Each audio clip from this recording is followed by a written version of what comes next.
Before we go. Yeah. First one. First one in.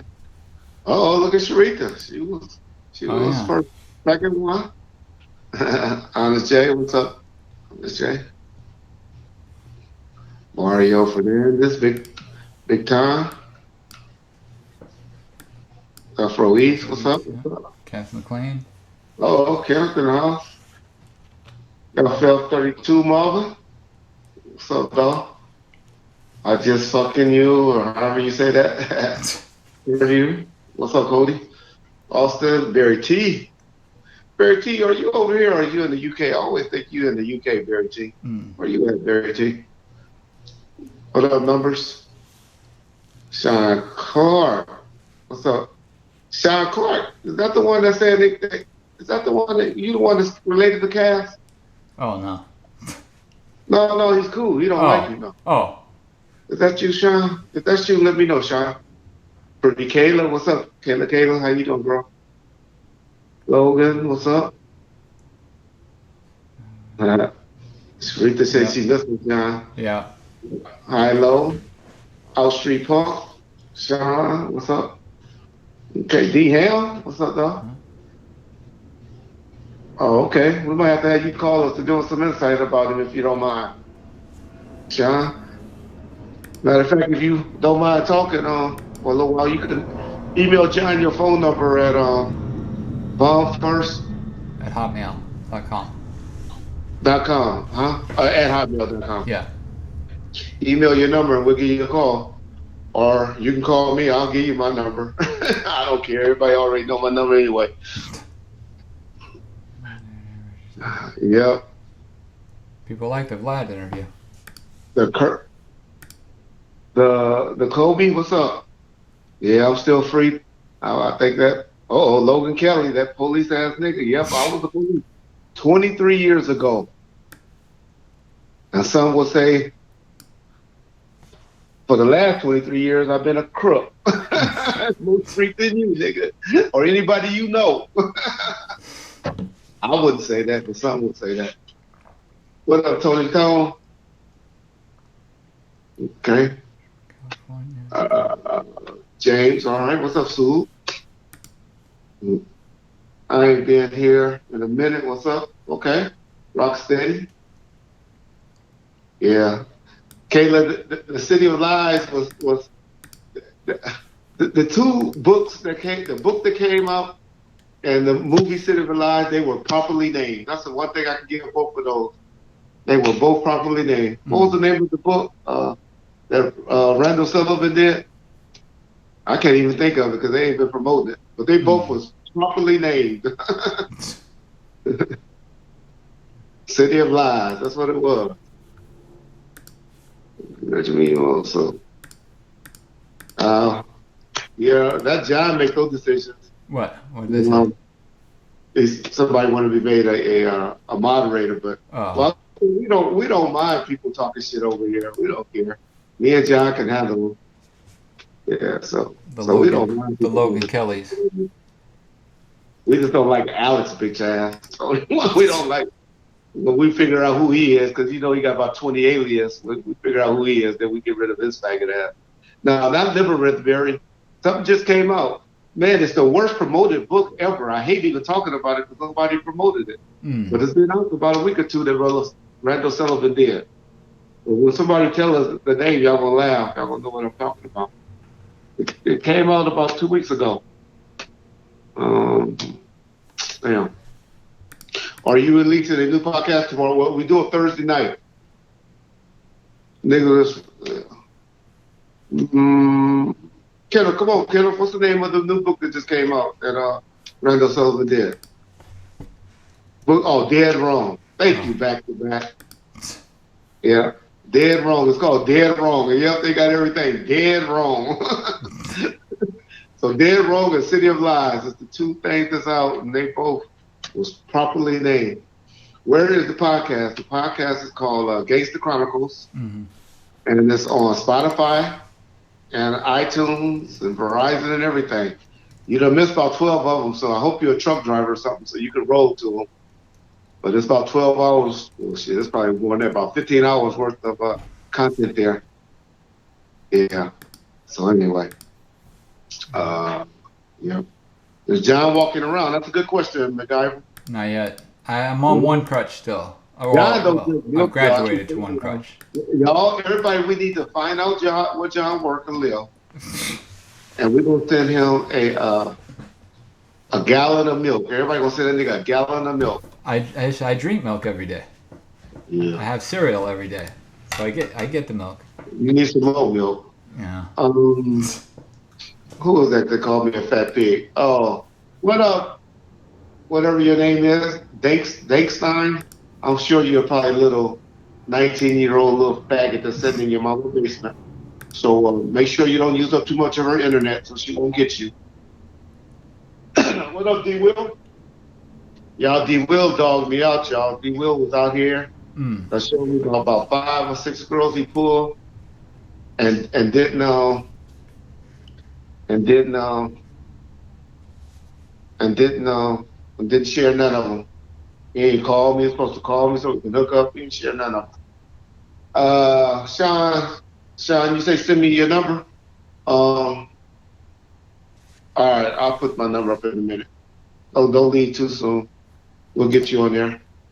David Keene, I wish probation is coming, but I don't know what's going on, to be honest. I'm pretty sure I'll get a court date this week or something, or probably next week. But I don't have a court date yet, so I don't know what's going on. Yep. The haters are in tonight, man. We don't worry about the haters. Mm-hmm.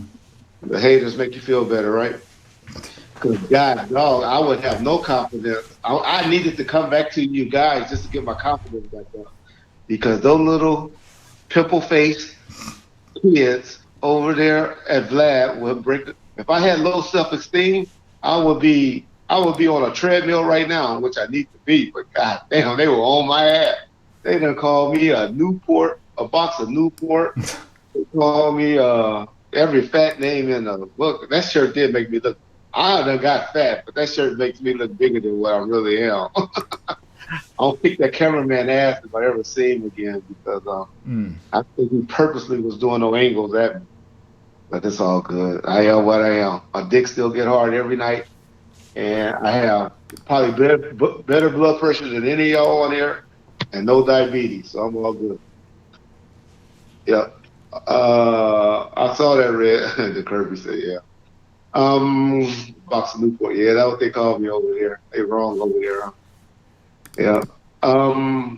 Reggie, you did a good interview with Vlad. Fuck the haters. Thank you, Sam. Thank you, thank you, thank you. You're going to get booked into the joint on the first day. Yeah, okay. Just because you're a little bitch, why you going to make me a little bitch? That's crazy. I'll be good in jail, in prison. I'll be good. Man, y'all just don't know. I'll be all right. I can hang just like y'all like me. I know how to talk to people. I get at least 60% of the niggas in there to like me. And then it'll just be on and cracking. Shit, whatever. Well, I'll show those niggas how to unite. But anyway. Let's see. Keith there. Next time Red rock a black shirt. I know, huh? Yeah. I said I'll be a little conservative next time. But I ain't gonna do that no more until maybe after well, if I get probation, but I go sit down, and when I go sit down, I'll get myself back in shape. I'll get myself right there. Yep. It's a big beer called, please. Mm-hmm. It's a big beer. That shirt actually came from Men's Land or Metro Fusion. Do I know anything about that? Exactly, B Dash. You know, I already know. Reggie, I read the article about that mob guy who was about the rapist. Yeah, Wade Robertson, the booty bandit. Yeah, you be listening to the podcast, okay? Yeah, hopefully my boy Alex Alonso did some research on that. Yeah. I tell you, on my mind, I'll be forgetting shit, but I got some good stories in me if you can pull it out. If you can listen to my rambling about it. Keepy D book is boo. Okay, Rocksteady. I don't know. It's his version. Kawhi Leonard to the Lakers. I wish, but that ain't happening. I don't even want the league to be stacked like that. The Will Fit Great Gangster Chronicles is good. Okay, appreciate that. All right, y'all. So guess we'll go ahead and get started. It's really we're just really checking in. A lot of y'all was hitting me up on Messenger, asking me when we gonna do something. We need to do something, and it ain't no basketball on TV, ain't no football on TV. Man, y'all got me up here watching the whitest, corniest shit ever. And everybody told me it was good, and it's starting to get good, but that's some corny shit. The dude kind of reminds me of me with dealing with little youngsters though. If y'all ever watch it, Walter White, what's his name? I can't think of the name of the shit. Breaking Bad. Y'all got me up here watching Breaking Bad. I'm so bored. I'm Walter White dealing with some youngsters, man. Yeah, old crazy Walter White. Yeah, it's okay. It's moving. It's moving. It's based in New Mexico and all of that. So it's about some guys dealing with meth. How this guy got brought into being a drug dealer dealing with meth. Yeah. Okay. Got a couple of apologies to do. I'm gonna try to clean up some of the mistakes that I said on Vlad's interview. Okay. The first one is your boy Keefy D called me. He was hot, red. You know, that's what everybody that know me called me from college. How you gonna say that nigga Fink was my boss or was bigger than me? That nigga worked for me. That was my 63 keys that got lost. I was like, oh, okay, dog. I just always knew Fink as the man. I didn't know you as the man like that. So I want to perfectly apologize to Keefy D because he said I'm making him look like a liar. And I know you listening because I know some things you been saying. I know you be listening. So I apologize to you, Mr. Keith Davis, Keefy D, for putting Fink over you. So that's that one. So that's a lie I got to clear up. The main one, and he's not here yet, but oh well, he'll hear about it. Mob James. He's in here. I saw him. Oh, he's in here? Yeah. Yep. Okay. All right. Well, cool. I talk to me again, John, because I want to see if my headset's working. Okay. I think that's on speaker. Hold on, it's not. You can't hear anything? Hold on, let me get back. Okay. Okay, Bob James. Tell me how the sound. Does it sound better this way, or was it better the other way? I think the other way, but we'll see what they say. Okay, y'all tell me which way is better. Okay, so anyway, y'all tell us right quick. Was the sound quality better the other way or this way? The other way. Everybody said the other way. Better before. Okay, well I'll go back to speaker. Okay. How about now? Yeah. Okay. Yeah. Let me speaker and see if I can do Bluetooth. Well, okay. I guess I get to take these off. Yeah. I get to take these off. Yeah. Can you hear me when I talk or no? Yeah, I can hear you. Okay. All right. Okay. Cool. So Mob James, y'all, I want to apologize to. Man, we used to work a way where I used to work with the headphones. I made it seem like and James didn't complain about it. That's just me after going back listening to it.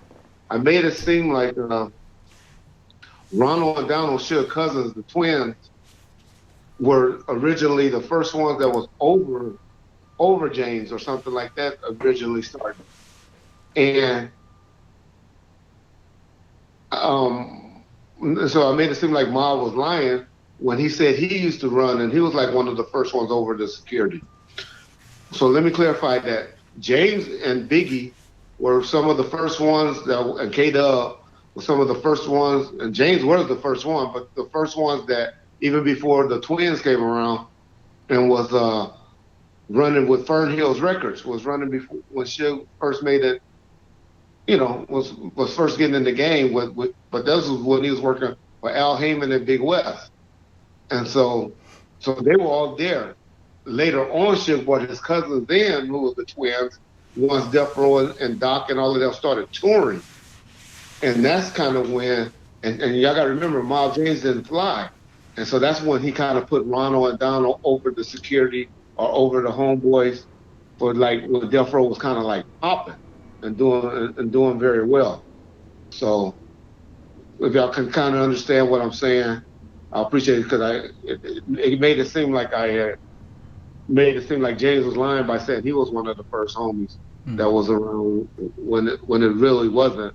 But the twins did been considered over security at one point, but that was for a short time. And Sharita probably could tell the timeline better, but I know it was when they were touring because I know some incidents that they had some things with, with the football players and all of that, and Ronald Donald was around. So that's the other thing that I needed to clear up. Sharita saying what, like she don't know what I'm talking about, but she hasn't listened to the Vlad interview, so that's why she's saying that. But anyway, so that's what's up on that. Um, okay, James said we good, so that's cool. As long as we good, then it's all good. Um, let's see. Hey, it's a show for all you music heads. It's not here for the shoot 'em up, bang bang stuff. Mm. It's a show called it's a show out there called The Black Godfather. Mainly for my boy Mario and people like that just love the music stuff. It's about a guy named Clarence Avon. If y'all want to know anything about any of the big music heads that was in the business, other than mainly the West Coast like Jimmy Iovine or Brian Turner, they not in it. But every other big music executive back in the 90s to the mid 90s is in that show. And man, that show is on Netflix, but it is worth watching if you care anything about the music business. It's called The Black Godfather. Y'all check that out. Um, I mean, I'm telling you, it's a good show. Yeah. Um, okay. Cal said her ex-husband worked on the Martin show with Al Heyman. I didn't know Al Heyman had anything to do with Martin. Okay. But Al Heyman, y'all, he's the box promoter now with y'all know him from Floyd Mayweather, you youngsters. But Al Heyman before then used to put on a show called the Budweiser Super Fest. And our parents used to most of them were my parents, which was like in the 70s, they used to all go to San Diego. It was like the big Essence Festival in New Orleans now. And they used to go to San Diego and just have a big old jazz festival. And that was the Superfest. They call it the Budweiser Superfest. And that was where Al Heyman mainly got his start.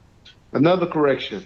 I was always calling the tour the Scream Tour. Mm.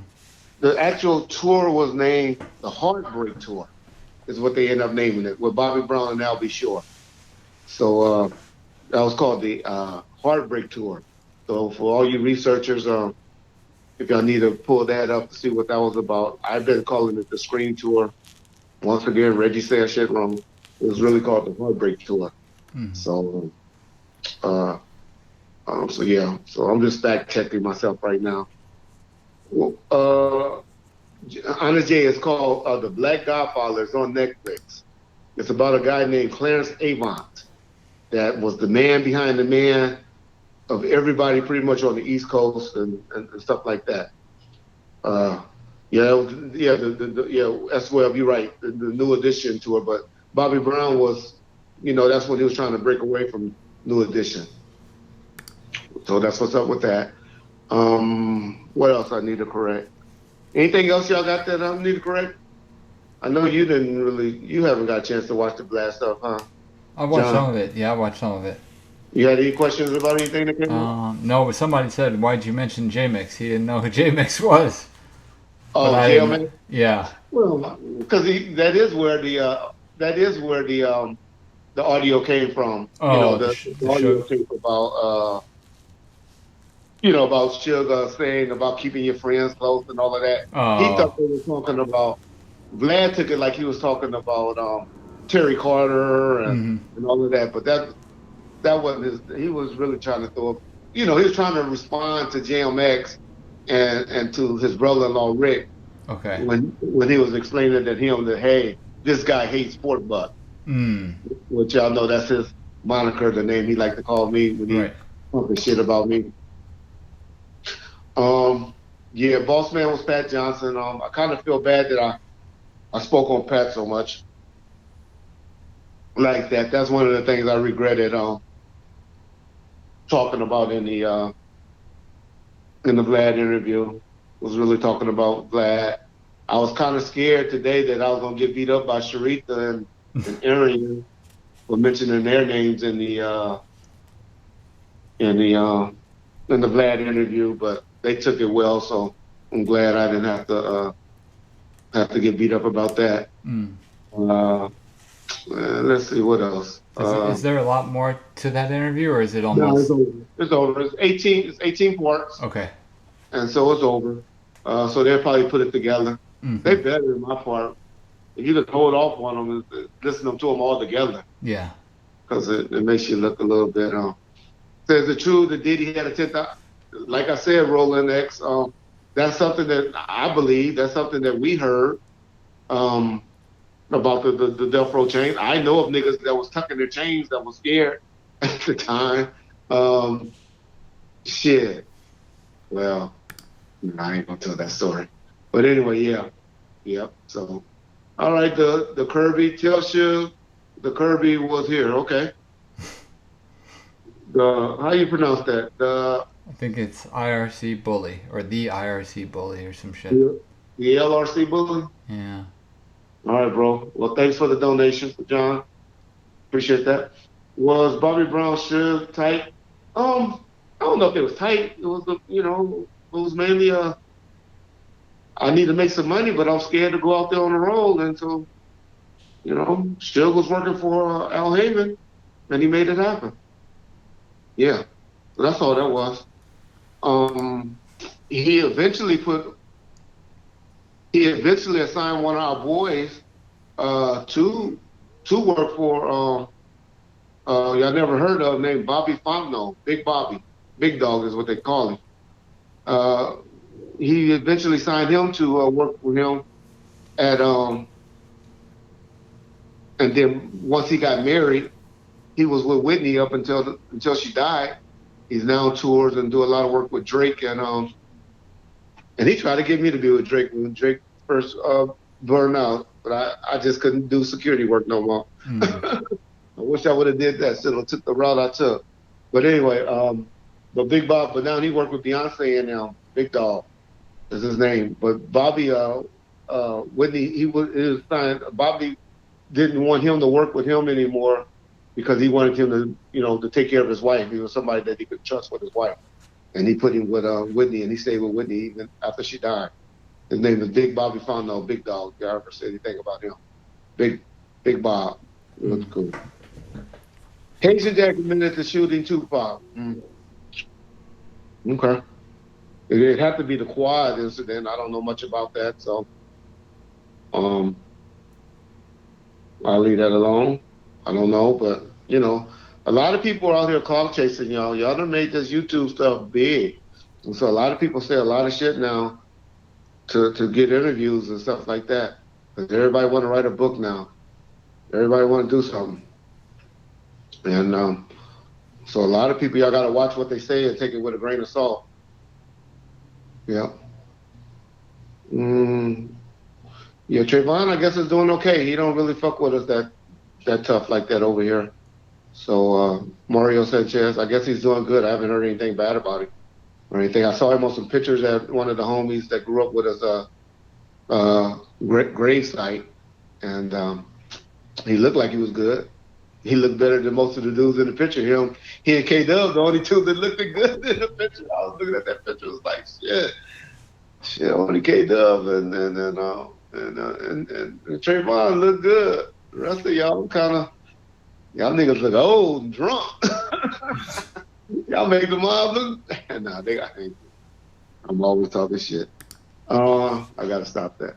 Let's see. The hand feed, you shook shit on anything. The hand. Okay. Let me see. What happened to Boss, the female rapper on the Pro? I remember the name. Who was that? Nah, Mm. cool. Was that Paradise Crazy Ass? I don't remember that. I don't remember what that was. Hey Nick, now give me like another 5 or 10 minutes, man. I'll see you calling. Give me a minute. Reggie, we all know you're a cricket cop. A cricket cop, you mean?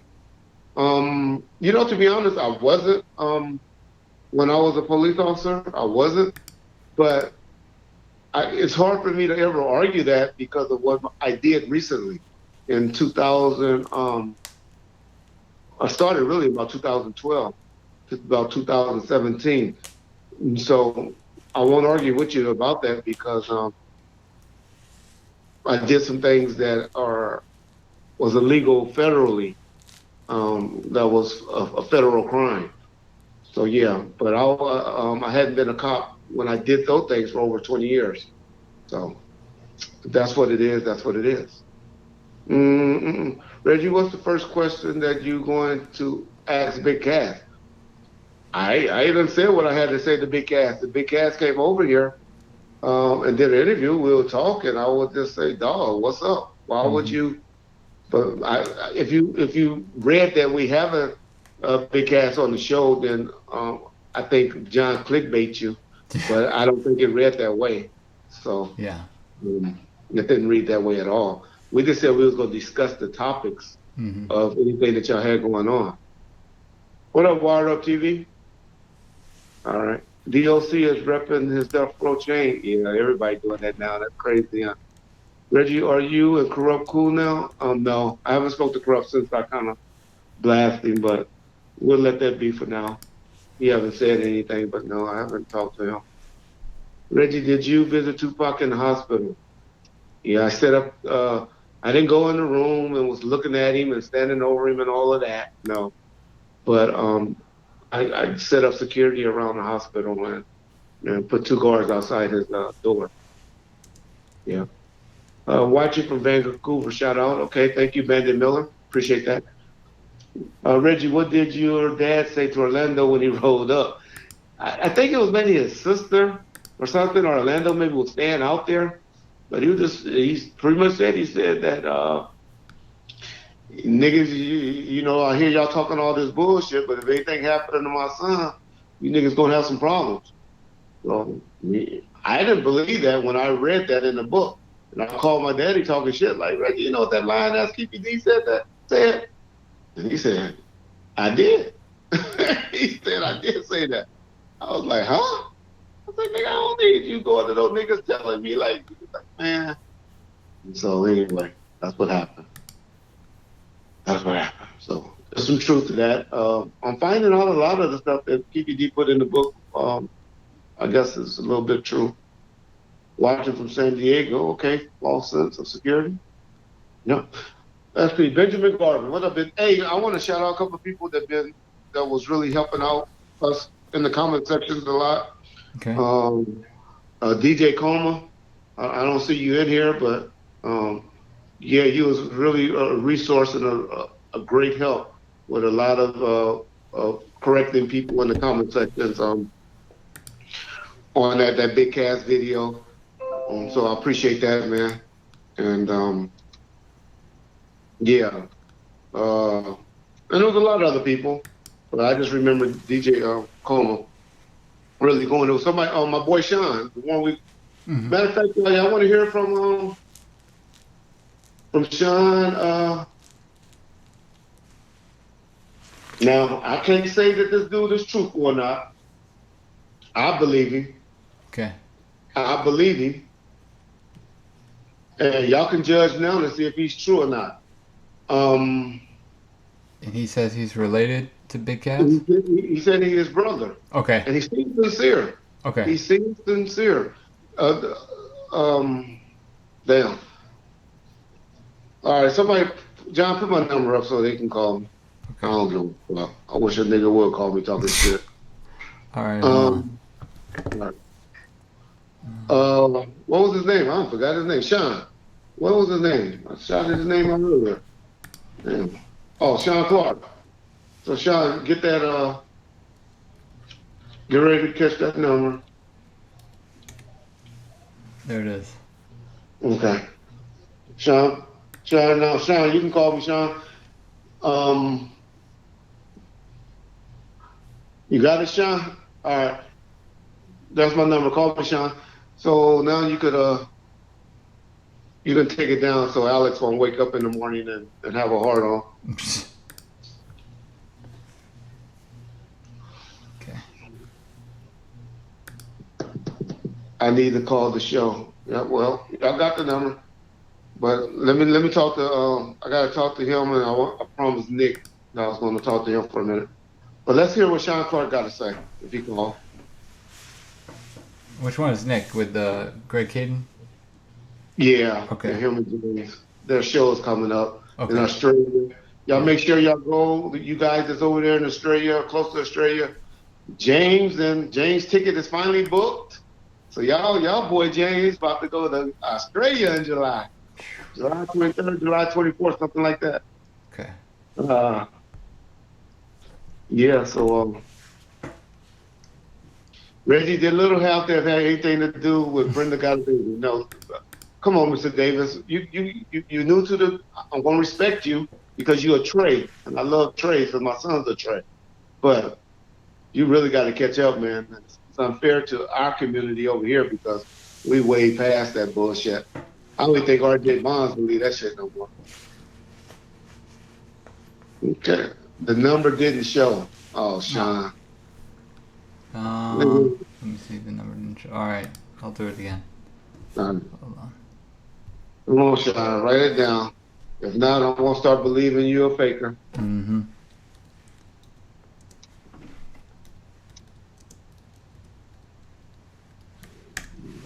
Where's Rick James? Rick James, I heard, is out here in Victorville or somewhere like that. Is where I heard Victor is. Get this number. You see it, it's under bond first, Sean Clark. That stuff in yellow. Yeah. Big highlighted one. All right, so you got it. Okay. Is there really a Baby Lane mural in Compton? You know, I haven't been over in the South in a minute. And, all right, you're calling me now.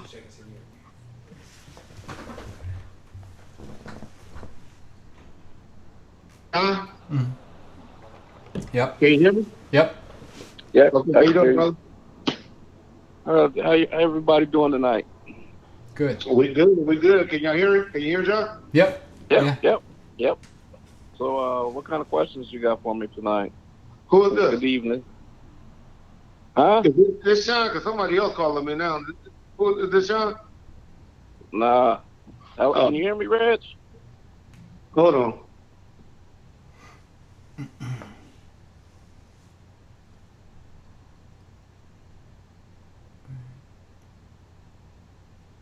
Sean? Yeah, I'm here. Who's this? Sean.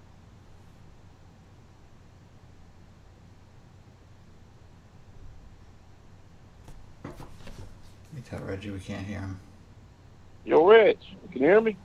I can hear you, but hold on, Reggie can't, so let me text him and tell him that whatever he's doing with his phone isn't working. Hold on. Hello? Yeah, I can hear him now. Oh, yeah, there you go. Now, okay. I said, what you want to know about Billy, man? All right, now which one is Sean? Sean, you the 310 or the 414 number? 310. All right, somebody else called. Who was with the 414 number? Who was that? I'm just an imposter from the side chat. Oh, man, you was trying to play. Why you doing that? Why you trying to mess up our show, dog? Why you doing All that, right, man. I'm out. I'm late. But I'm you out. call I'm me in a out. little while. You call in a little while. We'll take some call ins. You can call me back in a minute, bro. Okay, later, man. Yeah. Hang up. See, everybody always got to play with us, man. God damn. That's why you can't put your number up. But anyway, what up, Sean? How you doing, brother? What's going on?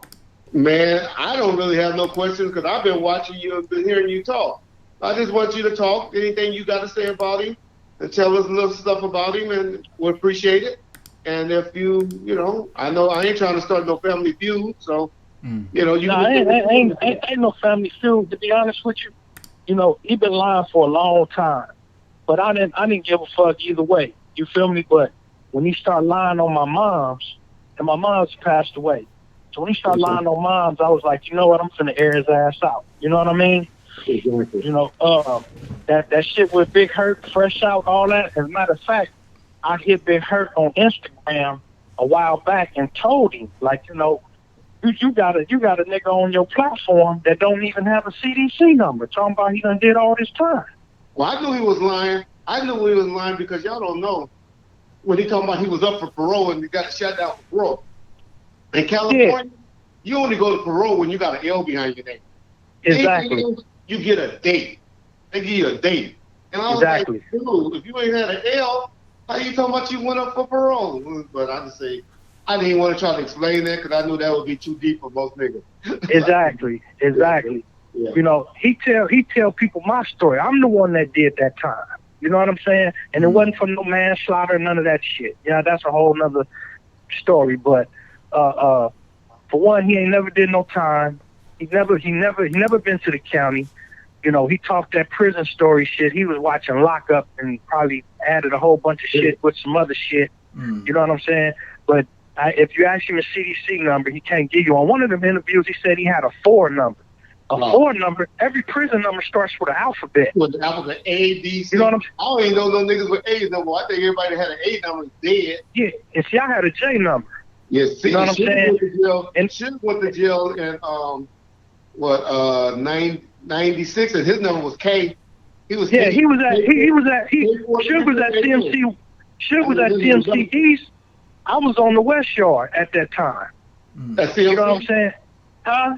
You were at CMC or at I was at CMC. I left Lancaster level 3 and went to CMC West level 2. And Shug was over there on the East Yard. Yeah. Okay. You know what I'm saying? And cause you know the word got around like, oh, Shug over there on the East Yard. You know what I'm saying? Yeah. But anyway, yeah, man, that dude ain't never did no time. I mean, everything is a motherfucking lie. You know what I'm saying? Shit he said about my mom. You know what I'm saying? Everything about his life, the whole shit.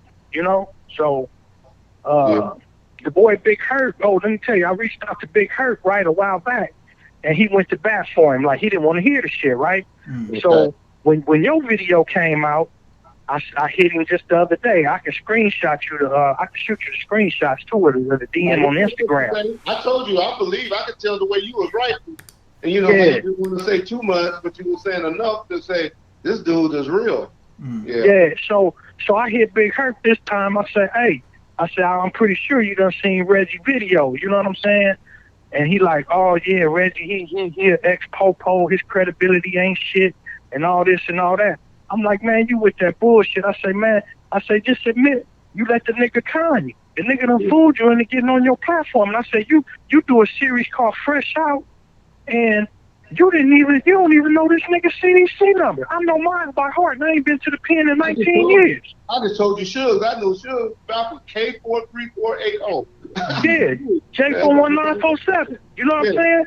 You know that shit by heart. It's imprinted in your brain. You know, so man, all that shit, man, and the shit with the 60 shit, you know, Billy, he was mingling in the music industry a little bit and all that, and them niggas thought he was gonna go somewhere. So they basically let the nigga claim the fame. You know what I'm saying? Yeah. You know, but that nigga ain't never put in no work. He never been on the front line, never been on Brian Hurst. Nigga ain't never did none of that shit. You know what I'm saying? Nigga's an industry nigga, homie.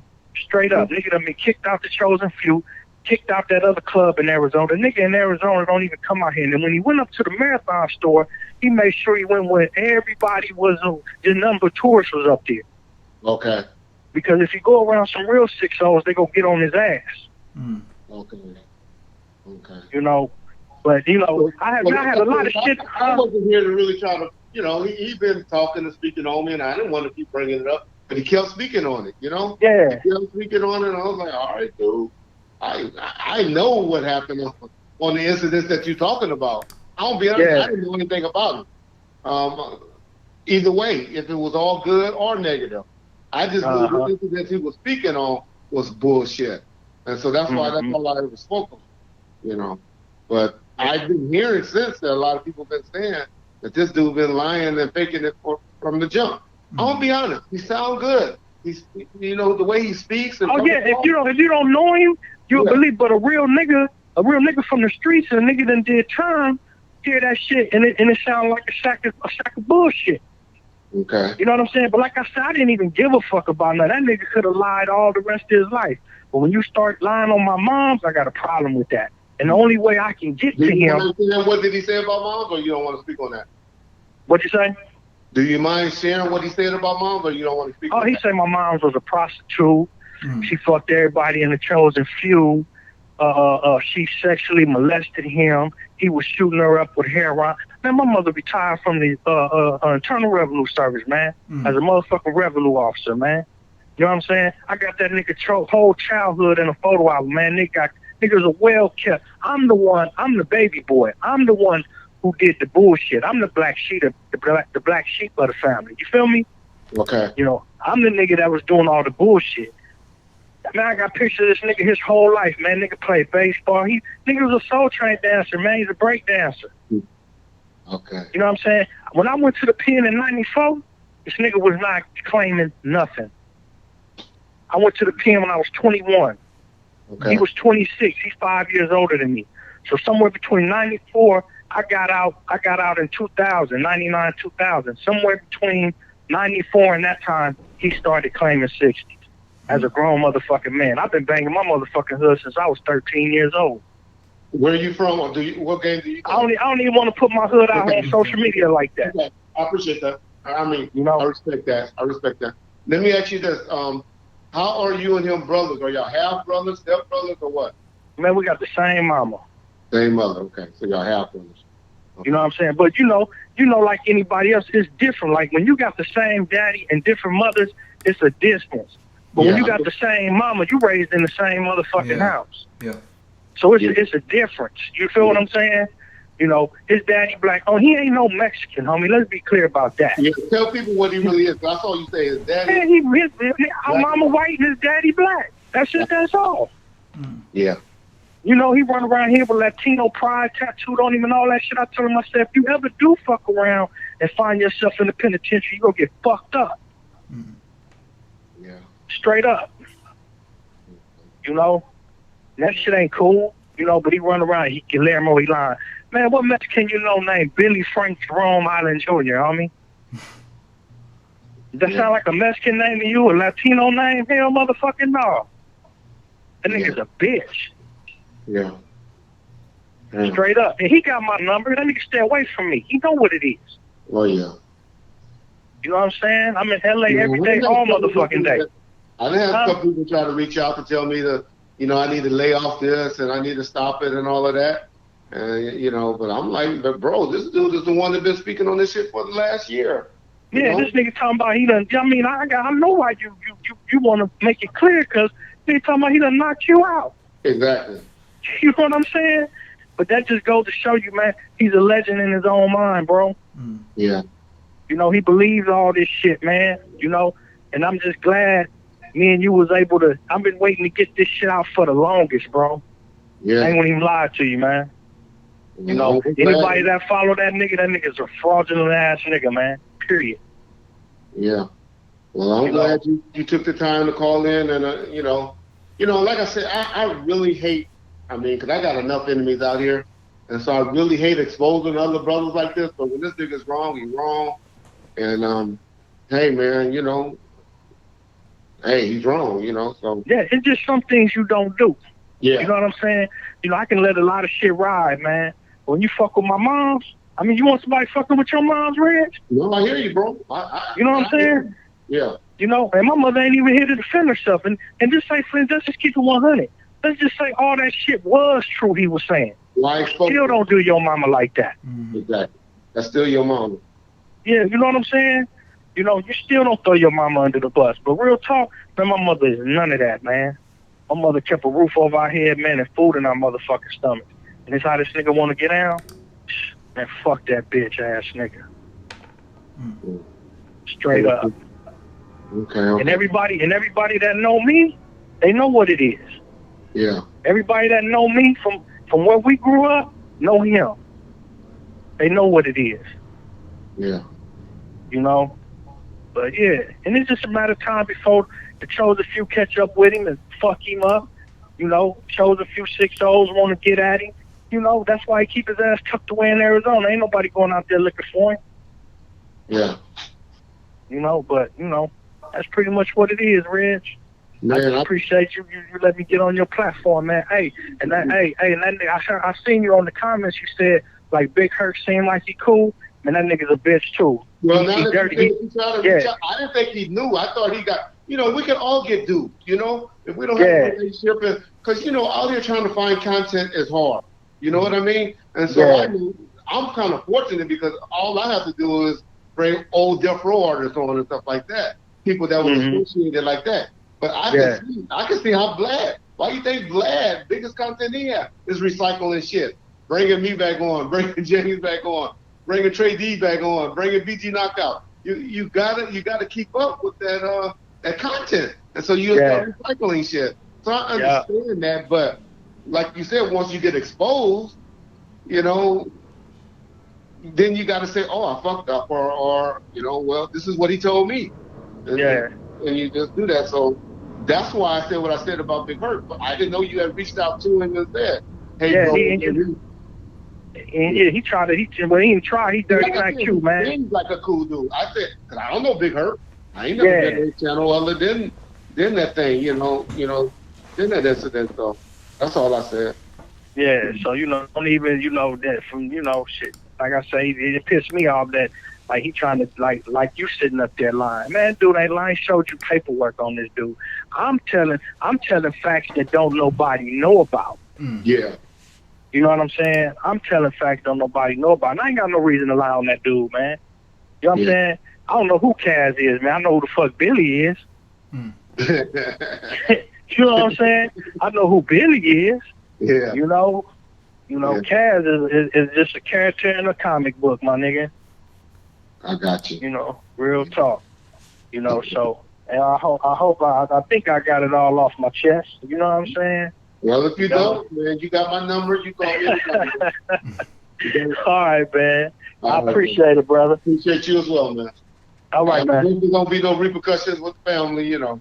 But nah, man, that family don't even fuck with that nigga, man. You know what I'm saying? Yeah, that nigga's dead to us. You feel me? Got you. Yeah, real talk. I ain't gonna even front. Enough said then. Yeah. All right. Appreciate it. All right, man. Okay. Later.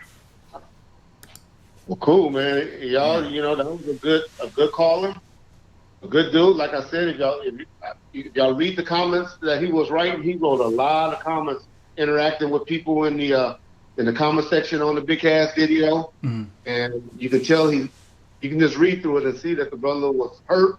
One, hurt that he was speaking on his mother like that, but two, that he was just saying real talk shit, that he wasn't no faker.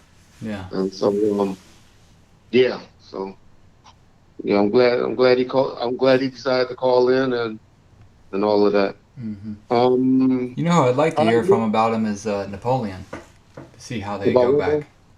About what's that? What I'd love to hear is to talk to Napoleon, because since he did a video with him or whatever, and they talk about they were friends from a long time ago. I'm curious how far back they go, because I bet it's not that far. What happened with Napoleon is, y'all gotta remember they were out here from the East Coast, and see, I'm about to do. See, this is the shit y'all always get me in trouble on. Well, don't talk about it then. No, okay. I ain't gonna talk bad about Napoleon because I respect the hell out of Napoleon. Yeah. But his brother was about to get robbed at a barbershop. Yeah, they talked about that on the video. Oh, you heard that? And yeah. He said he was that Big Kaz was about to rob him or something. Yeah, the barbershop. Yeah, or somebody that was with him or something like that, or fake it. And when you're not from out here, you start to think niggas is about.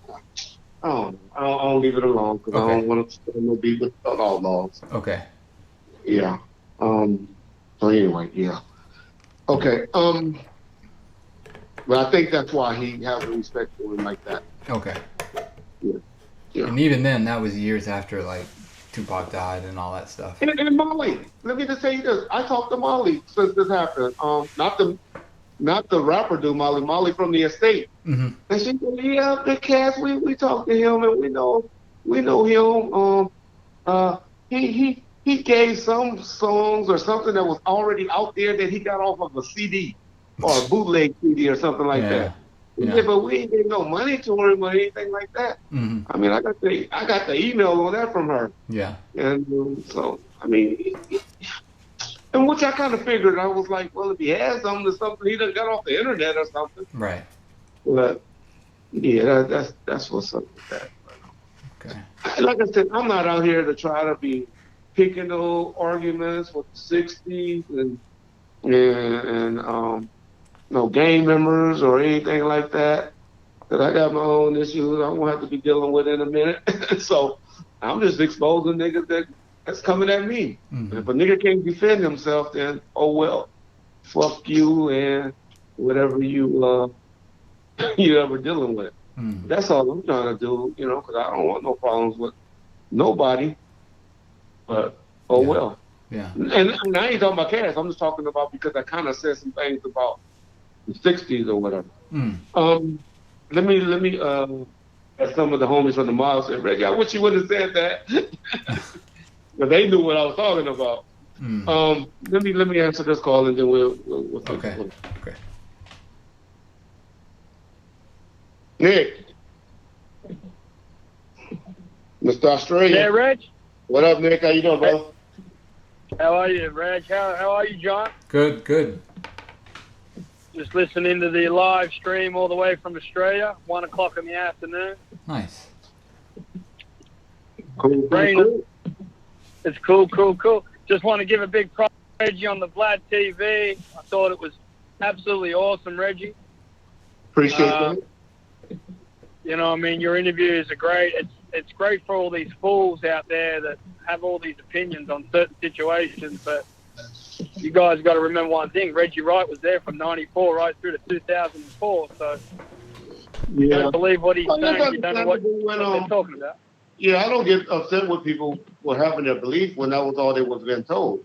So, so I completely understand and I get why people have their opinions and all of that. All I just ask you is, don't keep saying you lie. Just kind of hear it out and listen, and then make an informative opinion from hearing my side of the story after you done already heard the side of the story from from RJ and Michael and Randall. Hey, Reggie. Remember last time I was on, John? Remember correctly?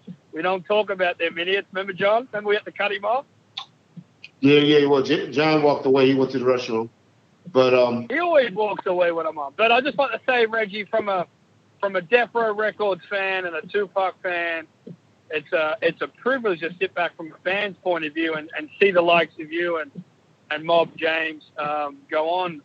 I would probably call Vlad TV more mainstream, and they're really, really informative interviews, and I think they're fantastic. And big props, brother. I think as a fan, we're very appreciative. Appreciate it. Go ahead and promote the show and tell us what you're doing. The show, yeah. Big James, all the listeners out there, that boy from Big Mob James is officially hopping on that 13.5, 14-hour flight. He's coming to Australia, so his tickets are all booked, and we've actually added another city to the show, Reggie. So for all the listeners in Australia, we've actually added Adelaide, Australia to the show for the 5th show. Oh, good. So we're going to do 5 shows down here in Australia, and ticket sales are around about 45 to 50% sold. So we've still got, it's pretty good.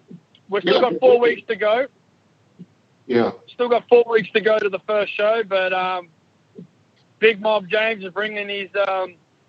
I just want to have a quick talk about the Death Row shirt, because I know you guys are doing some fantastic work on the Gangster Chronicles podcast channel. That's the new Instagram, guys. For all the listeners out there, the boys from the Gangster Chronicles have got a new Instagram account. Make sure you follow it. It's a fantastic podcast, Reggie. So, much appreciated to you, Mob James and Alex. That's really good. And I thought what you talked about the other day around the shirts was really good. Yeah. Matter of fact, while you're talking about that, so guys, on the Gangster Chronicles, be quiet, Nick. Stop cutting me off. I'll let you cut me off 3 times. On the Gangster Chronicles, what you call that? Patreon. If y'all could sign up for that because we're going to start leaking stuff out on that. The first thing we're going to leak out is the pieces and maybe the whole funeral services, the Buntry funeral service. We got permission from the family to do that. And we also going to put some unseen pictures of Buntry and his family. We're going to also let y'all hear some exclusive interviews and some talking from maybe his son or his sisters and stuff like that. So we're going to be working hard with James after about the 15th of July to have all that stuff uploaded in the Patreon. So please sign up for the Patreon and so y'all can get all that exclusive information. So yeah, y'all do that. And so cool. All right, Big Nick. Well, I want to try to call somebody, our boy, somebody else. And yeah, no problem, Reggie. And tell people again how to go sign up for the show. oh yeah, oztix.com.au for all the Australian people out there. Get your tickets right now, $44 a night with Greg Kading, special guest, your boy Mob James coming down to Australia. And for our UK fans, I know you've seen a lot of stuff in the media lately. Our UK, Wales, Scotland, and Ireland tour, that's actually currently in negotiations, Reggie. So stay tuned. Appreciate it, bro. Perfect. Appreciate you, Reggie. Appreciate you, John. Peace All right. out. Thanks, Nick. See you guys. Yeah. Thanks again, Nick. All right, cool. So that's what's going on. You got to go over there and support Greg Kadings and James over there in Australia. For those of you listeners that tune in, I'm sure James will be glad to meet you. He also bringing some T-shirts over there. The ones with all the guys from the hood. Well, not all the guys, but a few of the guys from the hood that passed away and how they died, and with the Death Row emblem on it. The picture somewhere, I forget where it's at. I know John posted it before. Maybe if he got it real quick, he'll do that. Yeah, see if I can find it. GT, I never made a song, bro. I don't know if you're trying to be funny or what, but appreciate you, brother. I don't know if you're trying to be a comedian, but I hate guys with black faces up there trying to be funny. But yeah. What's up, boy? I expect that from little young white kids, not from an old black man. Me low. You say our viewers is low. Well, I'm sure I know who you are, and I'm sure it's about 50 times more than what you and your faggot friend Michael Carlin gets. I guarantee you that. But like I told y'all before, we do 3-hour streams and stuff like that, so we're only gonna get between 7,000 to 10,000 people that view our stuff. So you see, once we do something for 5 or 10 minutes, that our viewership be in the hundreds of thousands. So, not that we're trying to compete with anyone, but if y'all wanted us to do 5 or 10 minutes interviews so we can make people like y'all happy, but that ain't what we're about. We're here for information, not competition. So, yeah. Let's see. How's Pops doing? Thank you, 448. Yo, Pops is doing, he's doing good. Pops doing good. This shit is getting stressful for him, though. Every time I talk to him now, he be stressing. But Pops good. He just ready for this shit to be over. Just like me, I done got everything done. Like I told you on the last show, everything I done pretty much prayed to God to do, He done allowed me to do. There's only one thing really left I need to do, and that's to get my son off to college. Which, I found out that the school he's going to don't start back up until mid-September. So I don't know if I'm going to be able to get that one. I don't know if God's going to be able to make that happen for me. But other than that, man, I done did everything I need to do. So, if he don't do that, he's already done enough for me. Yeah. That's me and my religion. So I told you I don't like to talk religion. Yeah. Okay, it's good to see you new people over here, Steven. I'm Domini or whatever, with y'all jokes. I like to see you little young black kids coming over here. So I'm glad to see y'all. So thank you. Maybe you tune in and listen, and you might learn something over here. Mm-hmm. Okay. Um. Uh. Okay. James want me to call him. Mm-hmm. I know I got to call James at any time. Hold on. James. I don't know why James always tell me to call him. Nigga, you know my number. Hold on. James. I don't even know. I think I done changed you to James. I done got you from under Miles James since you're trying to don't want me calling you Miles James no more. Let's see.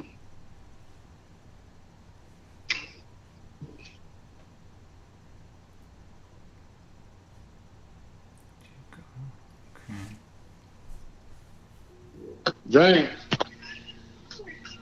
Hello? James. What's up, baby? Oh man, just sitting there listening, Oh, okay. Man, I'm sitting here listening how this guy just dissected Cass like that. Yeah. That was crazy. That's some cold shit. Now you know the brothers on at the on the bike set was looking at him like, man, where the dude talking? You know, a lot of brothers was going to this little house he had in Arizona by the beach or some shit, and was staying at this house with this, I guess, white lady or whatever he was with or whatever. You look in the bankruptcy, you'll see how that's what he does. He goes to rent houses, and then after a few months he gets evicted, and I think it was about 5 or 6 landlords that was trying to sue him, saying that they owed him money in the bankruptcy. But That's a cold thing that somebody had to go to the extreme, such as that, to feel like somebody, like they're somebody, like they just want to mean something to people. Mm-hmm. And a lot of guys on the bike set was looking at him like he just really had it. He had a few motorcycles, selling them back and forth, which I didn't know the deal on that. But he was looking out for some of the club brothers. But man, dude put him out there like, nigga, you ain't shit. Mm. And the way he did speak on his mom's, and the majority of all his interviews, he said my mama was a prostitute, she was a drug user, and all of this shit. Man, I just say like this: you can't believe half of the shit some people say these days, And that was a cold thing. So, when I get off the phone with you, I'm calling the chosen few, man, and just y'all got to look at Bomb first, man. This dude, brother, was like chopped him up. For all you cats that's looking at cats like that, that's some fucked up shit. You don't know who you fucking with, man. You just people living off of TV, off of other people's stories and shit. a brother like that is dangerous, James. When a brother Hey, continues to lie like that, that's a dangerous brother, man. That's somebody I don't even you want gotta to deal tell with. me. So this is my question to you, man. You gotta think. You have exposed the man and made him so little. So a lot of people gonna be looking at that, and a lot of people is gonna be talking about this guy now. He's gonna say you destroyed his career, his image. You destroyed him, and I gotta get this dude. And this. Let me say this. Let me interrupt right there. That is not my goal for anybody to go harassing or messing with this man. That is not my goal in life. My goal in life was just to tell my truth. So let me just say that and throw that out there. All Okay, right. and then I got another one. I'm tired of talking about Cass now, man. My stomach hurt. But anyway, Bobby, she said that her cousin just passed from I guess a marijuana overdose, and he was one of my biggest fans. My condolences to you and your family, and I'm sorry to hear that. When anybody A passed. marijuana overdose. I Uh, think somebody said somebody passed from a marijuana overdose. yeah, that's what she said. Some more, And either they're trying to be funny or something more to it than that. They were putting some well, whatever something the case inside may of it. be, she just asked for a few words. All right, boy, stop. This nigga scared of fireworks. This ain't my grandson. Yeah, don't. So I just wanted to send my condolences. Was that a regular person that don't communicate with you? Some of these people No, become they on your. It's on your chat right here. Yeah, well, I hope I'm not disrespecting nobody, but I've never heard of anyone died from just a straight marijuana overdose. Well, I ain't never smoked marijuana, so I don't know, but I know they putting a lot of different shit in it these days. I went to the dispensary and to get some plants, and boy, I seen all different color weed. I ain't never seen weed white looking like a goddamn Christmas tree in my life. I was like, hell no. But anyway, yeah, I just wanted to touch on that, and you know, people is crazy, man. People is crazy. Um, I ain't got much, man. I'm just sitting there tripping off this. Um, I'm loving all the people that sending me they opinions on our show uh about keeping it real, about just digging a brother, and I'm loving that. I'm loving that. I appreciate everybody that got something good to say, negative to say, or whatever. Everybody got a right to their own opinion, but I'm loving everybody. I try on our show to give shots out to people that we appreciate. You know what I'm saying? So it's a good thing for me, and I'm glad to be in a place where I'm at today, opposed to, let's say, 5, 7 years ago, 2 years ago. Just going through the shit that I was going through. Let me take you up 1 second. Somebody that's trying to say something to me all night, and I haven't said nothing to him. Let me just say, I'm about to check out. Michael Cravig, appreciate you checking in, man. I know you're in New Jersey, and so I know it's kind of late out there. I know it's probably about 3 almost hours midnight. now. Yeah, almost midnight. At least midnight. Yeah, midnight out there. So I appreciate you checking in, brother. Thanks. I'm sorry, James. I just wanted to. Somebody had been typing something to me all night. No, don't be sorry. Just don't do that shit again. I was having a conversation. You be doing that shit at the what you call it, man? Don't be cutting me off for no other people. If I cut you off, that means that's something I don't want you to talk about. I over talk James. Nigga, don't be over talking me. Yeah. Well, everybody that listens to the show, they pretty much see us going at it, because I mean, and what's cool about it is that we agree to disagree. Yeah. And some things you say I disagree. When you find yourself in disagreement with me, you turn your chair around and you're like, oh shit, here we go. I ain't gonna say nothing that I don't need to say, but I'm gonna say what I have to say to get that point across, because it's my 100. Just like I value your opinion, that's my 100. And we all. No, I hear you. I hear you, and I respect the hell out of what you say. I just be. Go ahead. Apologizing to me, Reg. You don't owe me no apology. When I saw the interview, I called you and I said, Reg, that was wrong.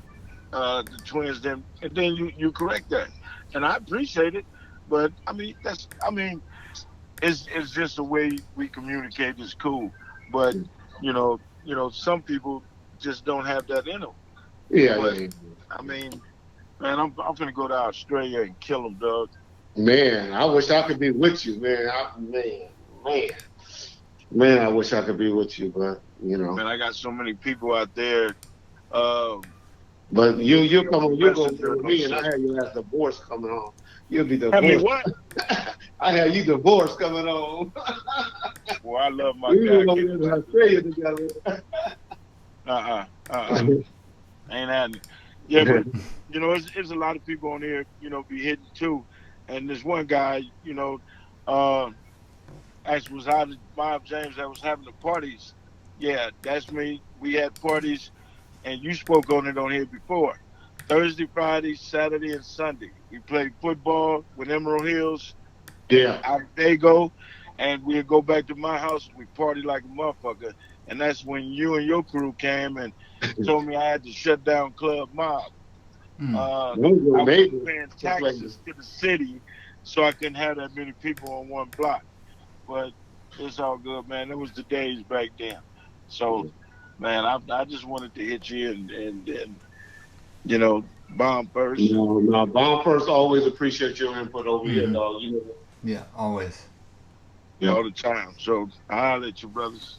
All right, bro. Peace. 100. Okay. So that's James.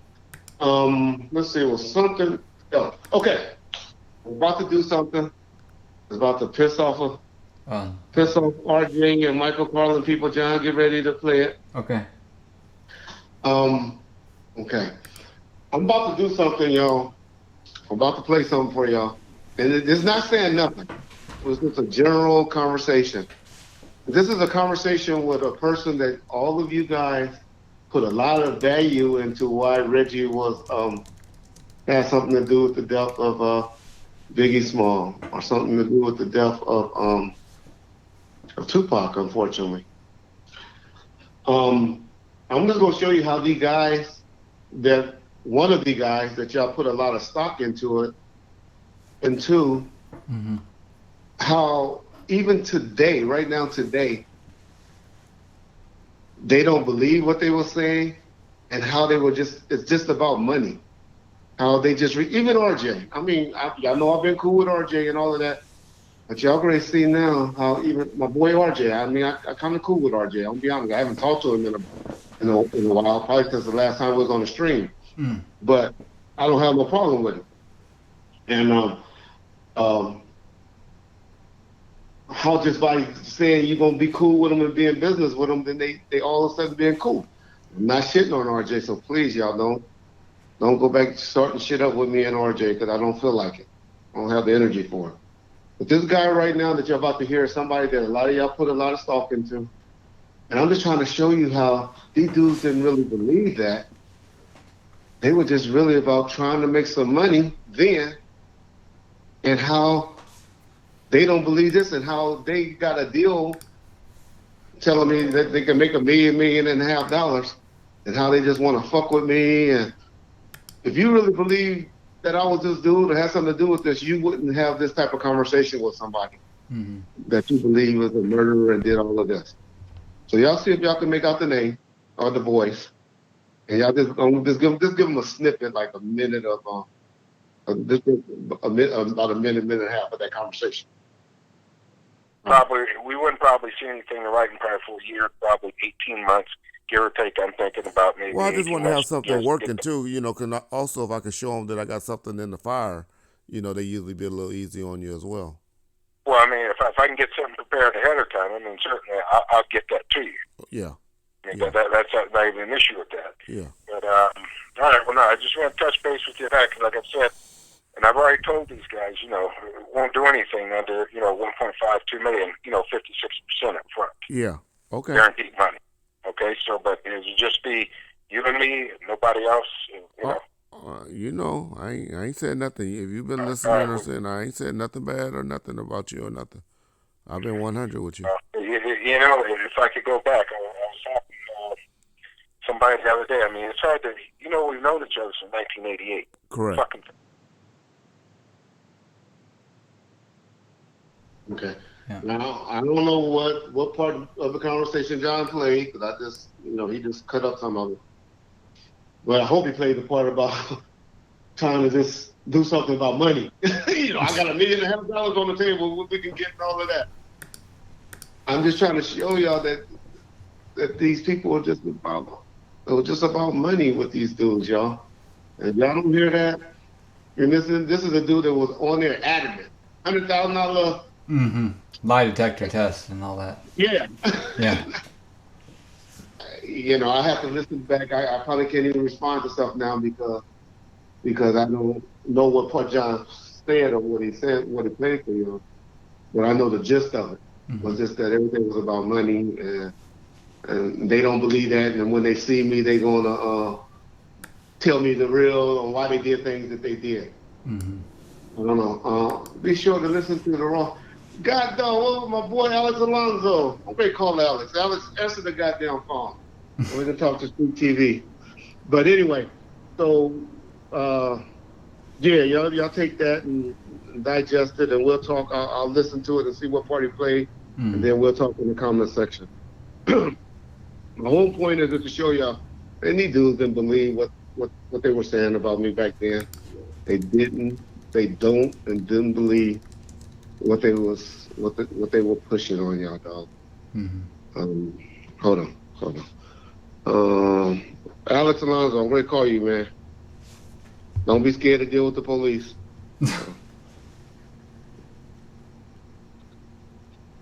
Reggie, somebody asking if you know somebody named T that goes to your church. Oh, he might not be able to hear me. Who asked that? Stranger TV Jams. I'll ask him as soon as he gets back. All right, y'all. We got Alex Alonso on the phone with us, y'all, from Street TV Games. Welcome to Bomb First, brother. I was just checking y'all out. I guess I got it muted over here while I'm watching y'all. Yeah. Yep. So I just seen you in the chat board, and I said, let me call my boy. We're going to do it official one day where we can do a whole sit-up interview. I try to let John do the interviews, and I just do the talking shit part. You know how I like to talk so much. And so I saw you in the chat board, so I said, let's call my boy and see what's up. Man, I heard you did an interview with my boy, my girl Cynthia Nunn this weekend. When you going to drop that? Oh, yeah, man. I actually did 3 separate interviews with Cynthia Nunn. So, I don't know. I'm not done because I'm going to do a 4th one with her. Hopefully when she's doing a toy drive. No, she's doing a backpack giveaway. Oh, for school. Going back to school, yeah. To her organization. Yeah, she always do that going back to school and stuff. Yeah, so I'm still not finished with the Cynthia Nunn interview, but yeah, it probably won't drop for another month or so. Oh, okay. I'm sorry for letting the cat off the bag then. I thought it was It's all good. It's all good. Because now a bunch of people are going to try to rush and interview her and put it out before me, but it's all good. She ain't going to do it to nobody. She ain't going to do it to nobody but you. Actually, she's pretty loyal to me, and I appreciate her and all the work she does over there with Sylvia Nunn Angels. Yep, Sylvia Nunn Angels. She does a food giveaway every Saturday in the morning, I think 11 a.m. So if you're in the Compton area, go look up Sylvia Nunn Angels and get you a box of free food. Yep. That's China Doll's sister, for those of y'all who don't know it, Marcus Nunn, OG Ludus Park, and CB70. And he's up for he's got a parole date in July in about maybe 2 or 3 weeks. So, and he's been denied 4 times already. So we'll see what happens with his parole hearing. Do you know anything about the case he's in there for? Because he's been sitting in there for 30 years? Since 1990. So it happened right when I became a cop. Because I remember my boy Paul Mason is the one that arrested him. My dad's the one who worked the case, but anyway. 29 years ago. Yeah, so 1990, yeah. So Marcus had got out here, kind of got on that shit, like everybody did in the 80s and the 90s, the late 80s and 90s. And got into it, found out one of his baby mamas or something was doing something. And he shot her in the street, right in broad daylight. Executed her right in the... Matter of fact, right across the street from guess who's house? No, it wasn't on Esmeralda, but where your boy George Wills hang out at. Executed him. Executed. But anyway, for killing that girl. Was in jail for. Yeah. What happened? I'm saying he got convicted for killing the girl. Yeah, baby mama. His daughter is one of his kids' mothers. Oh, wow. Okay. So it wasn't even no gang thing that he went to prison for? No. Wasn't even a gang thing. That's crazy. I don't think I ain't going to speak negative energy in the air, because one thing y'all know about dudes from the mob and Luda's area and the Piru area, they love some Marcus Nunn. They love some Marcus Nunn. Yeah, they do. They love that dude. Even in jail, they love him. He's a very respected brother. Well, he's about 60 years old now. Shouldn't he? When is the time for him? I'm 52, 53, and so he should be in the 60s. Yeah. Little in stature, big heart. I can't say nothing bad about him. Other than he got on that shit for a little while, and it was stupid. But this dude is bilingual. He's damn near he's more of a CB70 than really a Ludus Park. I just looked him up on the CDC website. They have him at 59 years old. Yeah, that's what I said, about 60. Yeah.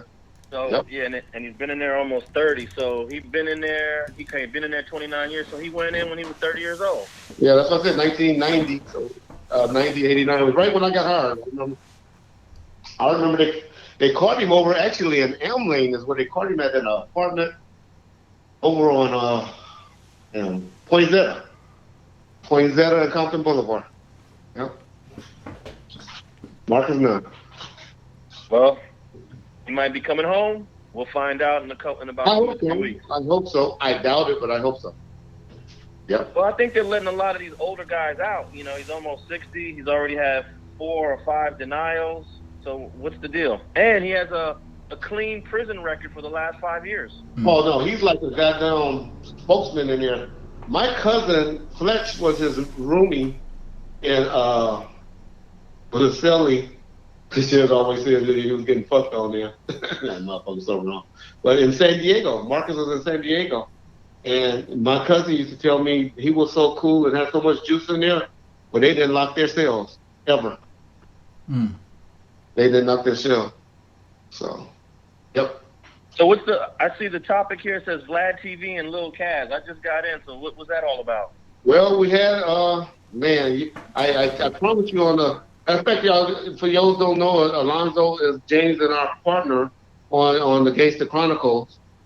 And man, you're gonna be mad because we said we wasn't gonna talk about this guy's situation anymore because I think you still got some love for him for some reason. But we just had his brother on the show, man. Who's his brother? His brother name is Sean. Oh shit. I ain't good with names. Sean Taylor? Was it Sean Taylor, yo? Yeah, we'll have to go back and look. Yeah. I will have to look. Sean something. Well, he just came on and aired him out.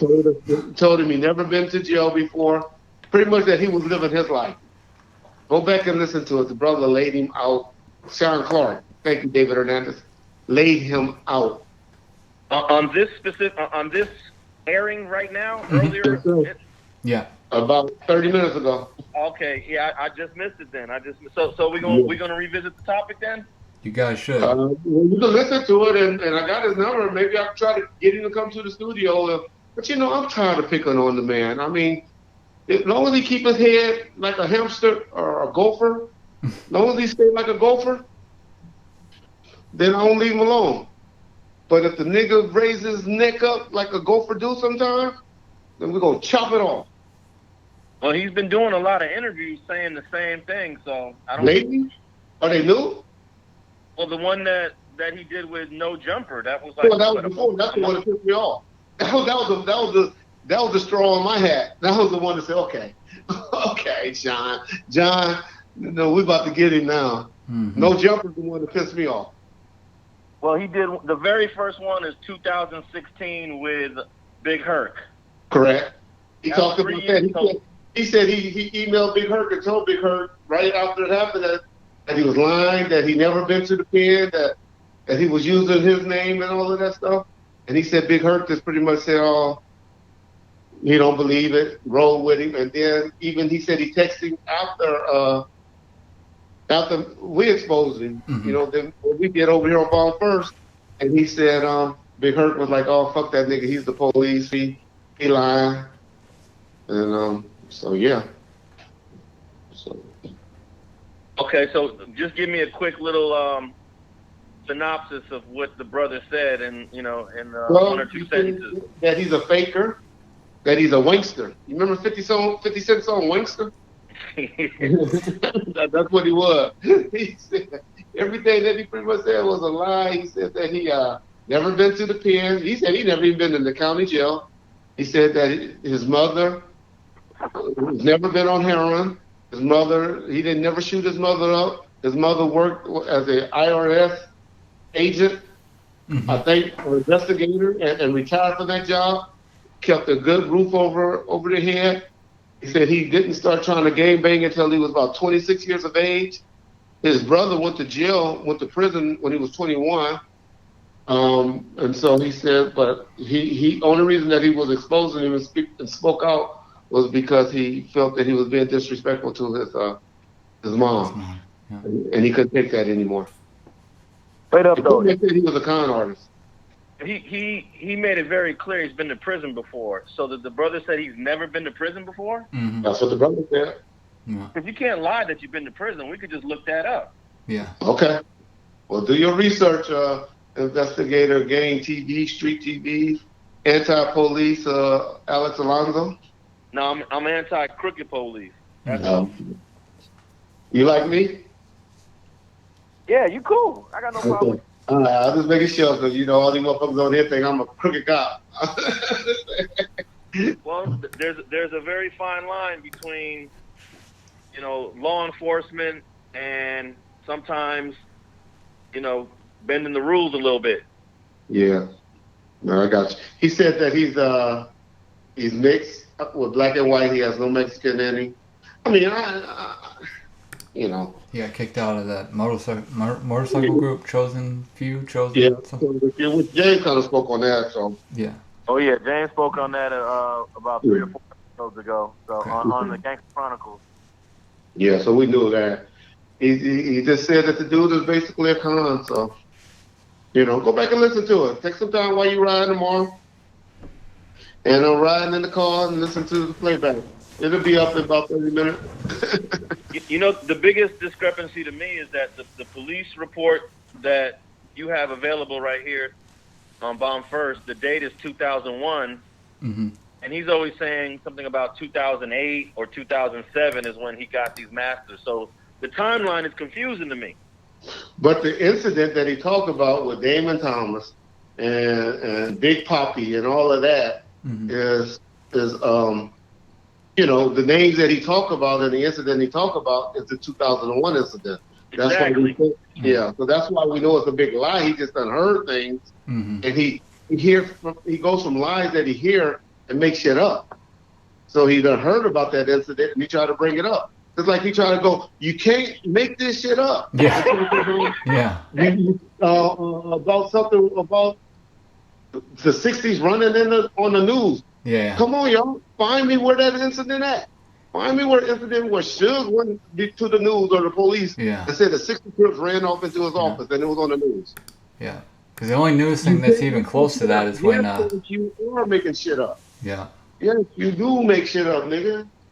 Bitch ass nigga. And if you said it was in 2008, that was after the bankruptcy, so Suge wouldn't have had an office or a hard drive. The building was going in 2008. The building was going in 2005, 2006. Yeah. That's what, man, there's so many lies. He goes and say, okay, let me just tell you another lie that he says in what you one of the interviews you heard, that he had a parole date that he lost, that he got pushed back on a parole date. A parole date. You know as well as I do in the state of California who all goes before the parole board. Alex? Who goes to parole dates? Yeah. Only lifers. Everybody else got a date. You don't go before the parole board if you got a date. Oh, yeah, okay. Right? I mean, there's so many lies. I could just break down all. I just don't have the time to he tells so many lies in his interview. In his interviews that it's just too hard. And for those that believe it, fine. I love y'all. Y'all smart. And those of y'all that don't, and I'm just like, okay, right, he beat me up. He knocked me out. I do shit for my kids, so my kids could know. I can't worry about what other kids think, I'm just documenting shit for my kids, dog. I just put a link to the LA Times article. I actually found the LA Times article on the 2001 incident a couple days ago, and I posted it on my website. So anyone that wants to read the article about the Damian Thomas incident, the LA Times covered it. Yeah. They covered it, and then they also covered the lawsuit, which is out there when the nigga sued me and got $150,000 judgment against me and Shug. And actually, the incident happened at Can-Am Studios, right, Yeah, Red? exactly. Which I don't fault him for that. He keeps saying he went to death row on Williams. Yeah. That's why we know. I tell you so many lies. I just don't have time to break it down. I'll tell you, what I think he's trying to use, Reggie, is remember when Keita did that one, 4 in the morning shot? I think he's trying to he's trying to act like that was him throwing the 8 ball through the yeah. Exactly. He just takes shit And and flips Peter it. Rock was with me then. That's when Yeah. Peter Rock was over there at American Music working with me then. Yep. He came to me bragging about that. Yeah. I said, Keita Rock, you so tough. I said, Keita Rock. And I got to remember, I love Keita Rock. Keita Rock is my nigga. Mhm. Keita Rock is out right now. Keita Rock will be with me somewhere. But I told Keita Rock, nigga, you over here bragging about shooting at a building at 3 in the morning? I said, Bill, you know there was nobody there. The building was empty. Don't come in here bragging to me about that. Mhm. So were you able to verify that this guy was his brother? Like, how do we know that this guy's really the brother? Did you do a fact check on him? Well, that we No. don't know. Yeah, that we don't know. And I said all of that before I brought him on the air. Okay. You just have to listen to it, but I did do that disclaimer. No, I'm definitely going to listen to it. Yeah. I definitely did. But you ask people on the board that was here. It made James get off. James was playing with his son, his grandson, and he got off the phone and was like, wow. That's how convincing the brothers to do sound to me. He was like, wow. So he was pretty sincere. Yeah, he seemed like, and he said his whole, like he said the Big Cat's whole government name and all this other stuff, which I'm not, that doesn't mean it's true, but he was very convincing for sure. Hey, I met him on the board when talking, when responding to people on the, and he wasn't mad about anything but talking about his mother. And when a person is like that, he was just upset. He said all the other shit was bullshit. But he said, the only reason I'm saying something and speaking out is because this dude is lying on my mom. He's saying things about my mom that's not true. Oh, okay. So what's the other part of the title here? Vlad TV. We just did some question and answers. I did some fact checking on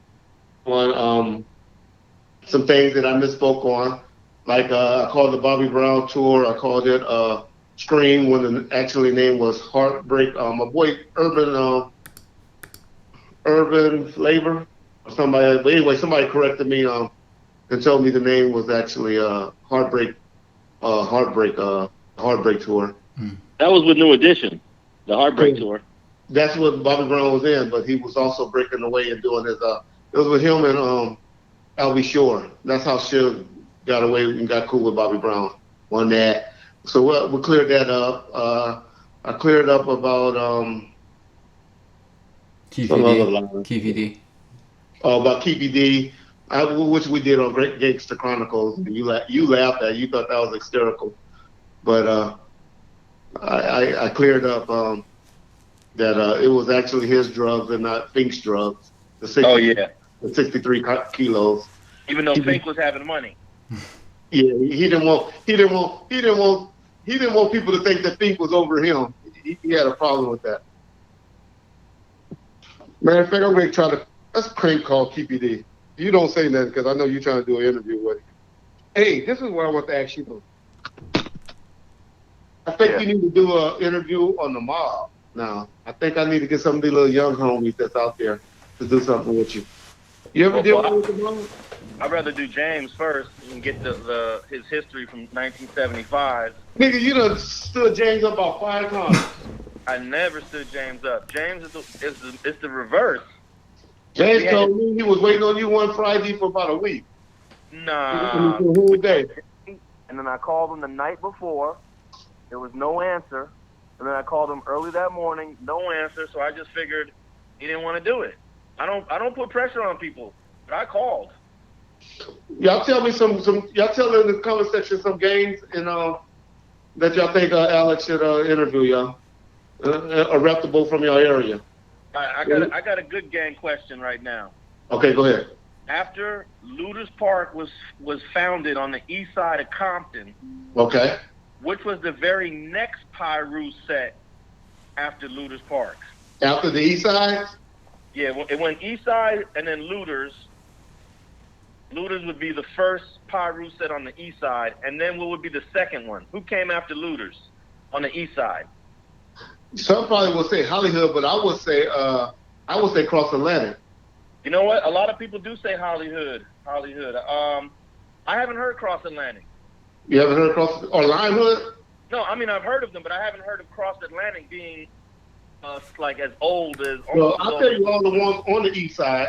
So you got Looters, you got Eastside Power Rules, Looters Power Rules, you got Mob, Lime Hood, Cross Atlantic, Hollywood. That's it on the east side. Oh, Elm Lane. Did I say Elm Lane?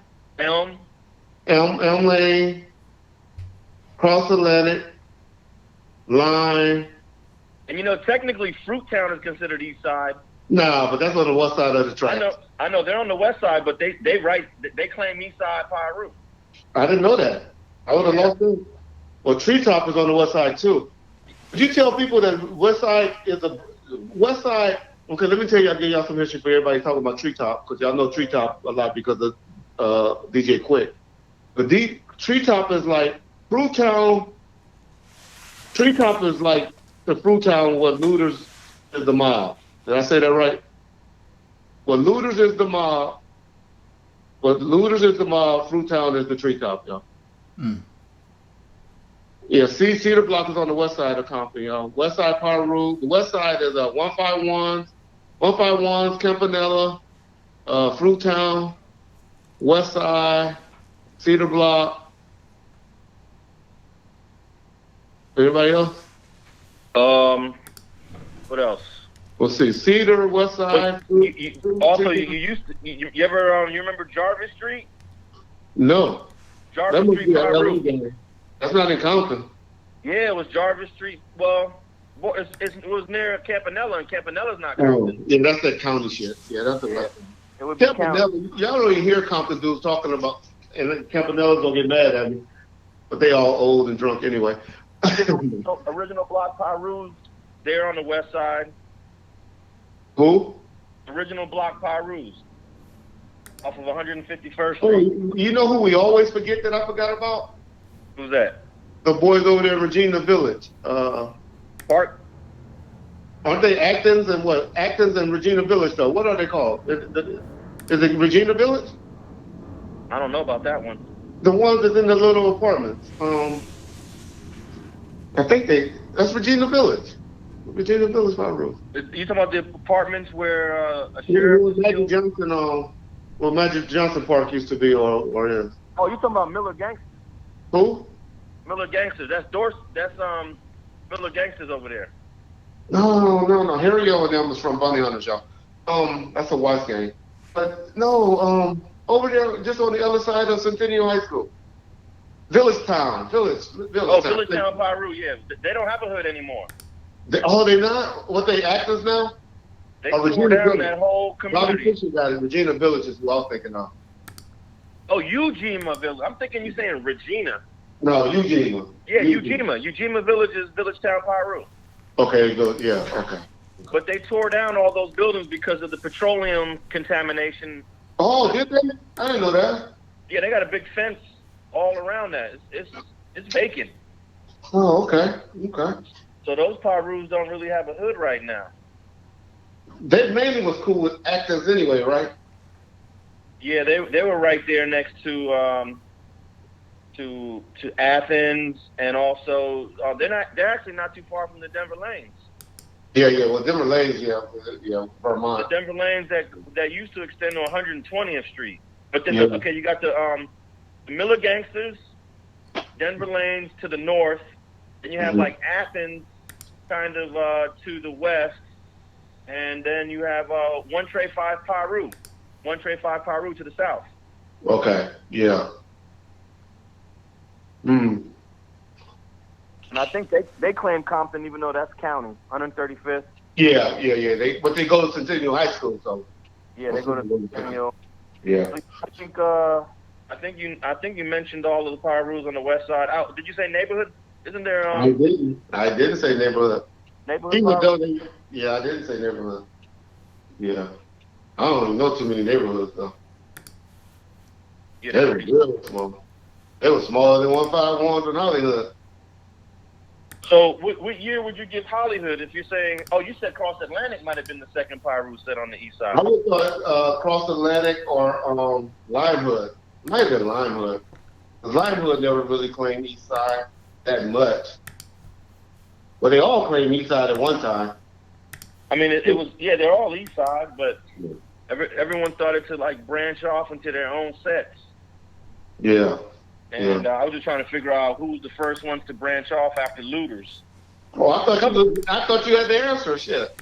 Well, no, I was gonna go with Hollywood because when I ask that question to people, I get Hollywood the most is what most people say, but no one knows for sure. No one knows unless we talk to some OG. Do you know any OG Hollywood? I would call the biggest OG in Compton. Hold on 1 second. He gonna get mad, but hold on. Hold on. And you, Hunter in Investigations, go suck your mama dick. Cause she's a female. Don't call me a rat, nigga. I ain't never told on nobody in my life. But hold on. But you can't call someone a rat that used to be a police officer. That don't even make no sense. Yeah, I know.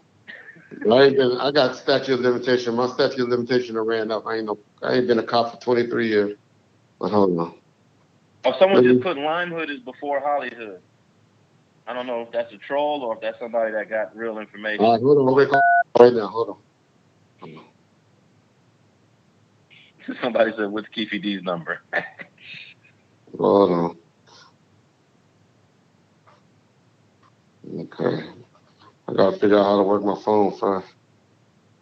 Let me see. I gotta drop some people. Somebody on the phone. If you ain't know about me, I'm not good with the technology. So hold on. Okay. All right. All right, don't say that. We're waiting to get an OG on the phone. In the meantime, I wonder if anyone watched my Playboy Gangsta Crips interview that I posted a few days ago. If not, go check that out. Came out pretty good. It's already at like 30,000 views. Ooh, damn. So that means, I guess, the people liked it. Yeah. So go check out Spider from Playboy Gangsta. And what is it? YouTube.com/Street TV? Oh, you could just type Street TV. Okay, perfect. Street TV. Right, y'all? Street TV. And what's taking Reggie so long to do what he's doing? I think he's about to click us in. We'll see. He's probably making sure it's okay first. Oh, okay. He muted it. Hey, Alex, I got my dad, Reggie Sr. on the phone. Reggie Sr. How you doing? Can you hear us? Pops, the question that I had, and we were discussing, what was the first gang other than Looters Park on the east side, Piru gang on the east side of Compton, to your knowledge? Who would you give credit to? Oh, East Side Piru. That's the first Piru clique to even come up. That was probably about 74, 75. When they wasn't calling themselves Looters Park then. It was all East Side because of Hollywood. They broke off after East Side kind of set up, and then they went into Looters Park about, I would say, 78, 79. And then you start getting other branches of the Pyrus in that area start coming up, like Hollywood, Lightwood. You had then the mob, of course. The mob was offshoot, a different generation. I guess after the OG, Eastside Pyrus started claiming Looters, and right after that, the next generation started claiming to be mob, which was north of Rosecrans. It wasn't right there on the side of like Looters Park was actually south of Rosecrans on Bullis Road in that area. Yeah. But the original Piru on the east side was the East Side Pyrus. And then they start breaking off to all these little block cliques and stuff like that. Yeah, he just did an interview with Sylvia. Not Sylvia. You ain't done nothing unless you did a seance. No, Not Sylvia. With Cynthia. Yeah. And so he we were just talking about that. He just wrote a letter. He's trying to help China Doll get out on a parole. He's up for parole in July. Right. And, yeah. So that'd be nice. He's been clean in prison for the last 5 or 6 years. Well, that's good. That's That's noteworthy. And he's got some certificates and programs that he's completed, and he's 59 years old. So, Well, that's we'll good. see. Got you do get like that. Even what's his name? He completely changed around, turned himself around and all, and end up getting executed anyway. But he did some good while he was in. Yeah, I'm talking about Tookie. Yeah. So they all make a change. Age, maturity, and all that will change the worst of them all. But all those guys, that only just tell me that, yeah, they had their moments and they had their violence for whatever the reason were, but they still had some human side of them a little bit. I mean, Marcus, who's China Dog and Puddin' all them, I had no problems with them at all because I came at them right. I was the police, they knew that, but they respected it because how you come at them.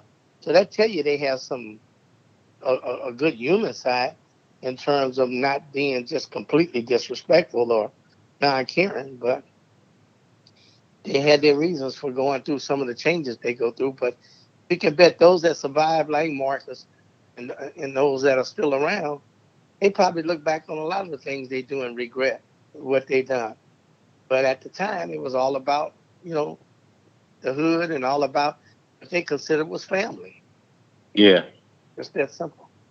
Yeah. So you mentioned Hollywood and Lime as being some of the oldest ones after Looters. Well, yeah, they kind of came along as some of the guys start spreading out and breaking off. Hollywood, Ludus, what was that, Acre, over there where they had the Cook Acres and Stone Acres and stuff like that. Oh, yeah, I forgot about them. Yeah. Acre Hood, and you had Lime Hood, and you had, I'm trying to think of the other little cliques. They weren't that big. They weren't as big as Ludus and all that. They had, 10 or 15 active members in their little block area, but they still caused some havoc. Cross Atlantic Pyrus, that's what I was talking about. Yeah, Cross Atlantic. That was on the east side of Alondra. Or not Alondra, I'm trying to say east side of Atlantic, between Compton Boulevard. Yeah. Okay, well, cool. Well, we just wanted to hit you up on that. Appreciate it. All right, folks. I'll let you. I'll talk to you guys later. Heads up. Hey, Reggie. Yes. Right quick, tell me on the history on that guy. Because him and James be arguing me down about the origination of the Crip guy, and you were telling me tell him right quick about how the guy, your friends, Walter Miles' brother, how they started and how they were hanging out. Tell him right quick if you can. Well, that's way back. That was when Raymond Washington them before they got any kind of notoriety. But mostly that Crip stuff basically started off of Figueroa, off around what was that, 104th and Figueroa, somewhere between. It was between Century and Century Boulevard, and I would say 111th or something on Figueroa. You had some apartments down in that area, and some of my friends that grew up with me in Imperial Courts was a family, the Miles family. They had a bunch of brothers, Richard Miles, who they called Slim, Walter Miles, and Robert Miles, people, Jughead, all them. They kind of brought their little, I would just say, their little actions and stuff over into these apartments. And they formed their own little gang, but it wasn't known as, the street gangs like they are. But actually, Slim and Raymond Washington was partners. And they used to look up, after Raymond used to look up to Slim, Richard Miles, and them, and kind of got that started up around Washington High School and stuff. But by that time, Richard had went to jail. And then when Raymond started really getting his notoriety after that mess happened at Griffith Park. I'm trying to say Griffith Park, but McCarthy Park? No. This was at a concert. Oh, the Palladium. I don't think it was the Palladium. I'm trying to think of the name of the place. It had something to do with Griffith. But that's when they took that young man's jacket, leather jacket. And that was definitely the Palladium. Was it? Robert Ballou, 1972.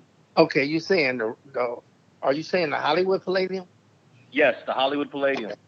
I know it was some venue that was a well-known venue because whatever the event was that they had cameras there, I guess news cameras or what, and they caught that event, and from there, that's when they got their little notoriety and started calling themselves Crips and stuff, and it kind of went from there, Yeah, But that's what it started around Figueroa and 111 by some older guys, older than Raymond Parker. So the Miles people, they started the Figueroa boys. Yeah, there you go. Well, the Miles, guys, they were kind of like little leaders, especially Slim, Richard Miles. But he didn't gain a lot of notoriety because, like I said, right when Raymond and them started getting that little notoriety up around Washington and all that, Washington Prep, the Miles family moved from Figueroa into Sintown over in Pomona. And their family and their reputation went from there. They started running things over there in Sintown, Pomona. And by that time, the other guys were coming up, So that's why they weren't known that much over there on the west side. Figueroa. Hey, last quick question, Reggie Sr., before you go. Were you familiar with the Munsons? No, not really. Kind of. It's something I didn't really deal with, but I probably heard of them or something. But I don't. They were on Hooper in 80 and 83rd. Yeah. No, I didn't know much about them at all over in that area. That used to be a pretty good little area over there. Matter of fact, I had an auntie live on. You saying Hooper or Hoover? Hooper. That's what I'm saying. Yeah. Hoover was further west. I'm talking about Hooper was right off of Central. And I had family members living right there on 86 in Hooper. But I never known anybody to come up. It must have been a little later on.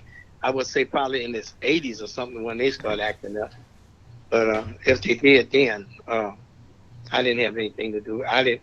We didn't interact with them much from Compton. All right. Well, thank you very much.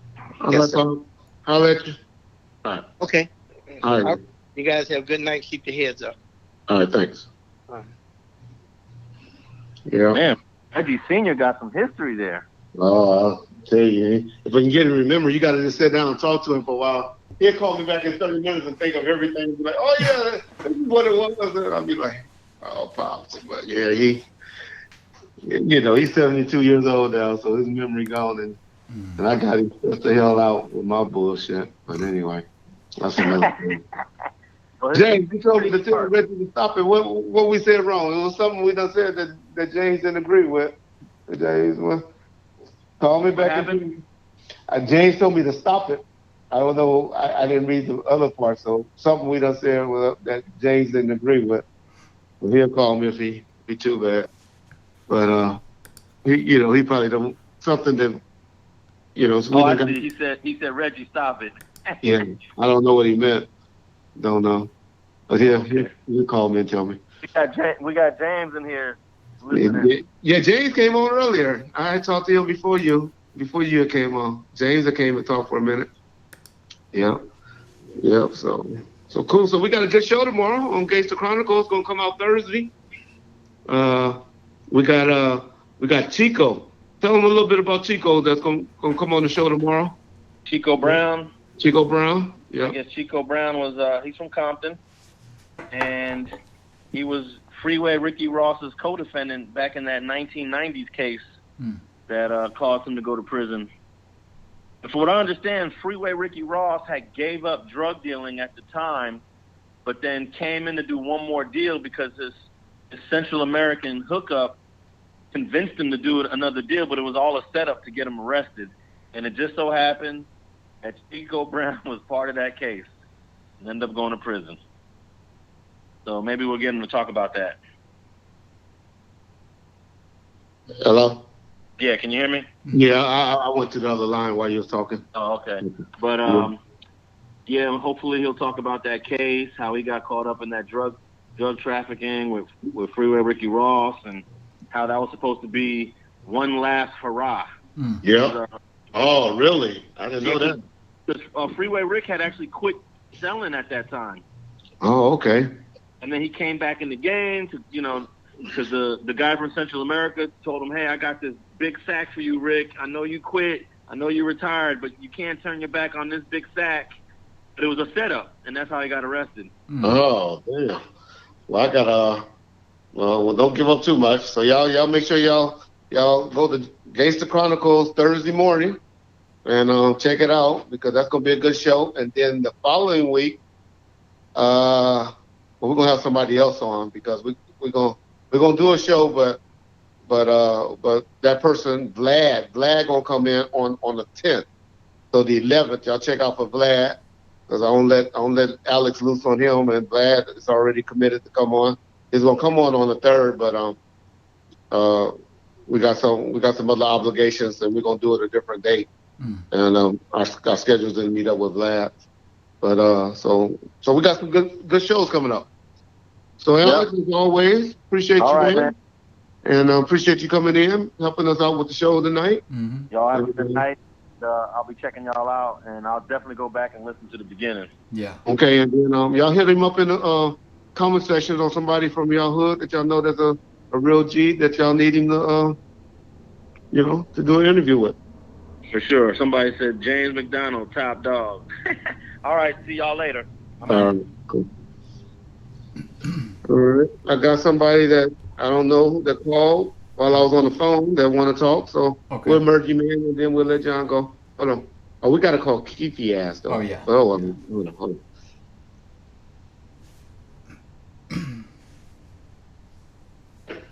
I don't know this brother, but he's somebody that saw my number on the board, and he calling me. So as long as he be respectful, we're gonna talk to him.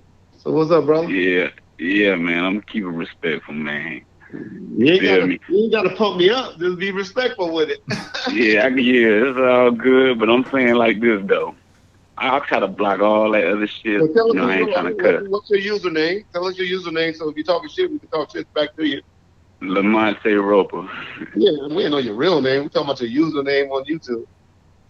Oh shit, I ain't got none of that. You don't be logging in? Nah, I don't be doing all that. I'm just trying to put y'all in a little game, you feel me? Little stuff that I done ran across, you feel me? Yeah, I kind of like block all that future stuff out, you feel me? All that. I take it back to 97 and 96, you feel me? The stuff that I seen then, you feel me? Okay. I ain't no youngster, nothing like that, but I ain't no OG though. But like I said, I was old enough to pay attention to what was going on, you feel me? Like, so you gotta pay attention. Right? You from New York? You from New York? I'm from the Bay Area, you feel me? I know about Pac and all Pac and been around my way in Central and Richmond, you feel me? All that. I know about that Marine shit and all that. You feel me? A lot of people be lying though, you feel me? Okay. So I'm here to try to clear some of that little bullshit up, you feel me? But like I say, you gotta pay attention to Snoop. You feel me? His ass ain't too clean neither. That motherfucker look like a baby out of cocoon when he talk about Tupac. You feel me? Like a nigga that knows something. You feel me? I don't think he knew nothing. I think he just was jealous. But go ahead. Nah, I'm talking about when he did the little interview. You feel me? When a nigga involved in some shit, you feel me? And they done been to some real shit for the first time. You gotta pay attention to body language. You feel me? Okay. All them boys have some little. You talking about the one where he dressed up in the robe and had a scarf on like that motherfucker curled up like a cocoon, you feel me? Sway bust that shit out, you feel me? And then you gotta peep, he using Pac, he saying the nigga. Them hater words, you feel me? All that bullshit. When we're talking about Pac, he was calling me the nigga? Yeah, the nigga had my bitch. The nigga, you feel me? It's like a hater, you feel me? I'm from the Bay Area, so I know just because a motherfucker around you, that don't mean they all for you. You feel me? Yeah. I done been around Snake, so I know.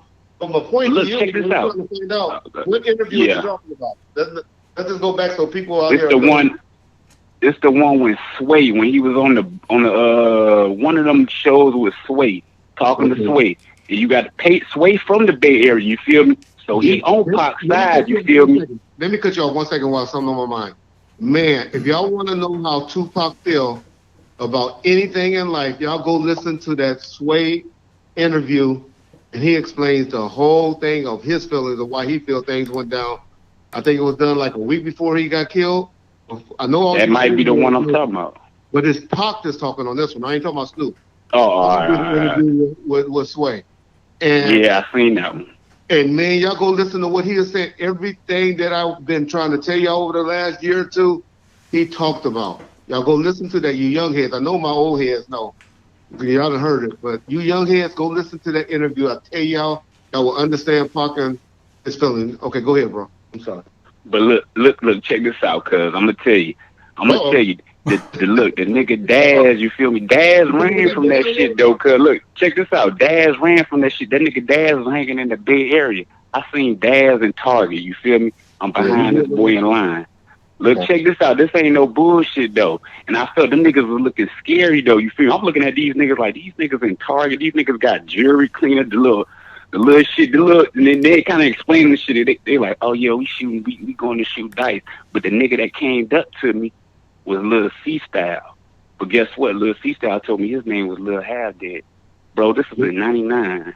You feel me? And I was like, these niggas acted kind of suspect. You feel me? Let me correct you on something. Lil C-Style was fucking with me in 99.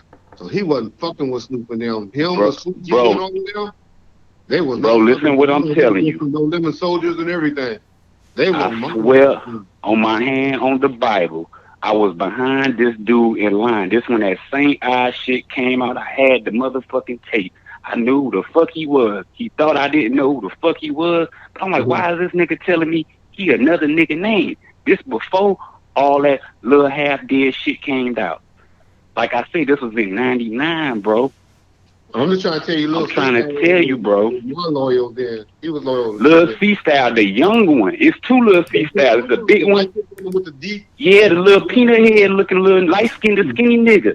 He was with me, dog. I did him. If you see on the Chronic 2000, you see I got him dissing niggas and talking shit. I think he dissed Snoop on that song. He did. Yeah. You know, it's easy to be a soldier when there's no war. I think this is Snoop on that song. Mm-hmm. Reg. I was behind a nigga in line, and nigga told me his name was Lil Half Dead, bro. I went to the house, and I looked right. I said, this nigga just lied. I knew who the fuck he was. But like I said, I smoked weed, and I'm like, this nigga lying like a motherfucker. Why the fuck he said? Bro, they was running all up and down the bear. Them niggas was fucking with JT. That nigga stole all that shit y'all talking about. That nigga stole that shit, brought that shit to San Francisco. All that bullshit, all that death row shit y'all talking about. That nigga was selling that shit to Oakland niggas and all. Who you talking about now? Snoop? Daz. Yeah. But what like song? I said, his shit, I don't know what song, but he was selling bits and pieces because he was living out there, bro. I remember he was hanging out there. He was. Yeah, bro, he stole y'all shit. Okay. Bro, I ain't gonna lie to you, bro. I'm a real nigga. I know. I'm telling you, cuz some real shit. I knew what you're saying on a lot of shit. I mean, we went out there and shot some this video out there, and Was you out there in 99 or 2000? Yeah, it was like 90. When did Dance album come out, y'all? 98. When we did Only in California. Yep. That song. 98. That was 98. So I was out there with him at 90. We went to that big mall. We was in that shopping center in that parking lot in the mall. Hilltop? Yeah, Hilltop Mall? Yep, yeah, it was at Hilltop. See, bro, you see what I'm talking about? You know I ain't lying, bro. If you wasn't you, I ain't see you though. I was behind these boys in line, but you probably was. I believe you what you said because we just called out two of the same shit.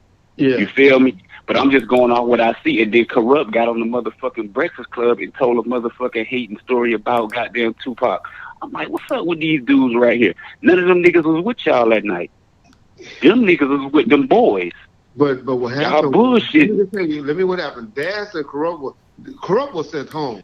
Corrupt did some molestation shit, and Suge sent his ass back home doing that R. Kelly bullshit, and so he was sent back home. Daz had just got into it because Snoop had just got slapped. I don't know when that was. That was like around that time, and so Daz wasn't fucking. No, I'm sorry. I apologize.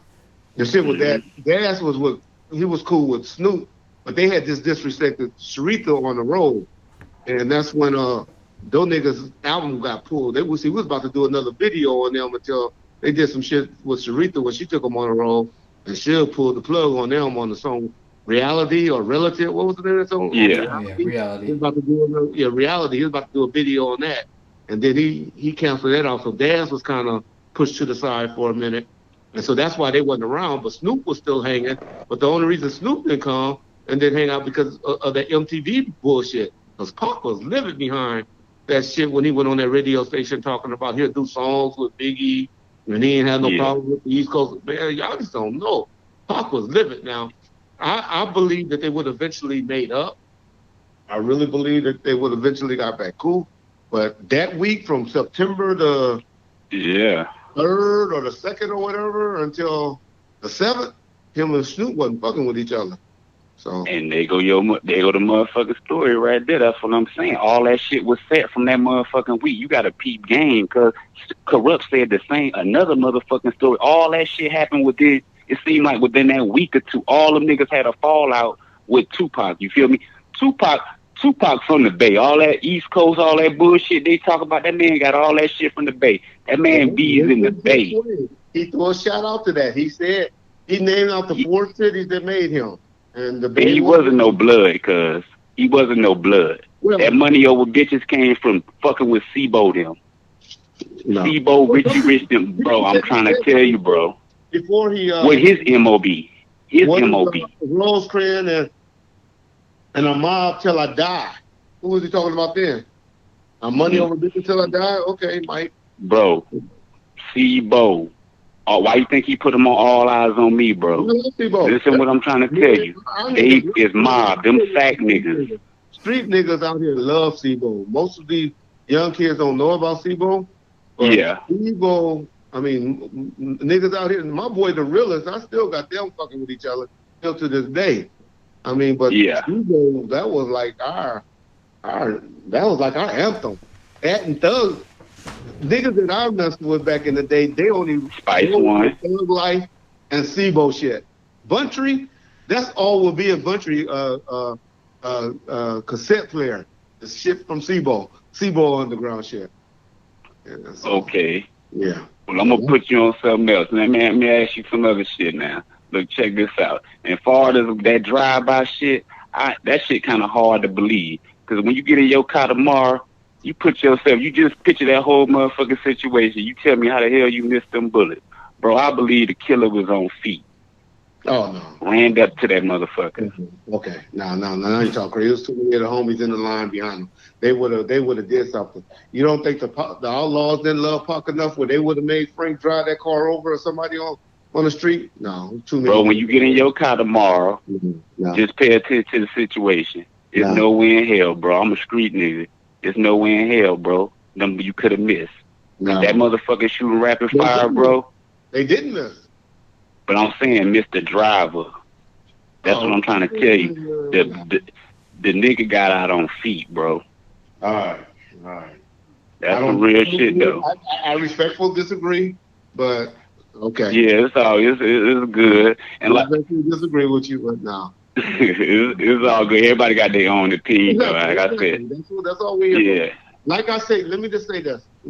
Yeah. I always say what I believe. Yeah. But only person really know is God and the shooter and the one that did it. Nobody else is 100%. People always talk and get mad. Well, how can Suge look at it? I say his vision is bad and all of that. He had problems seeing and stuff, but I don't believe. But number one, go let somebody throw some firecrackers in your motherfucking car while you driving down to see what the first thing you do is duck. But answer this question: your foot gonna hit that gas too, right?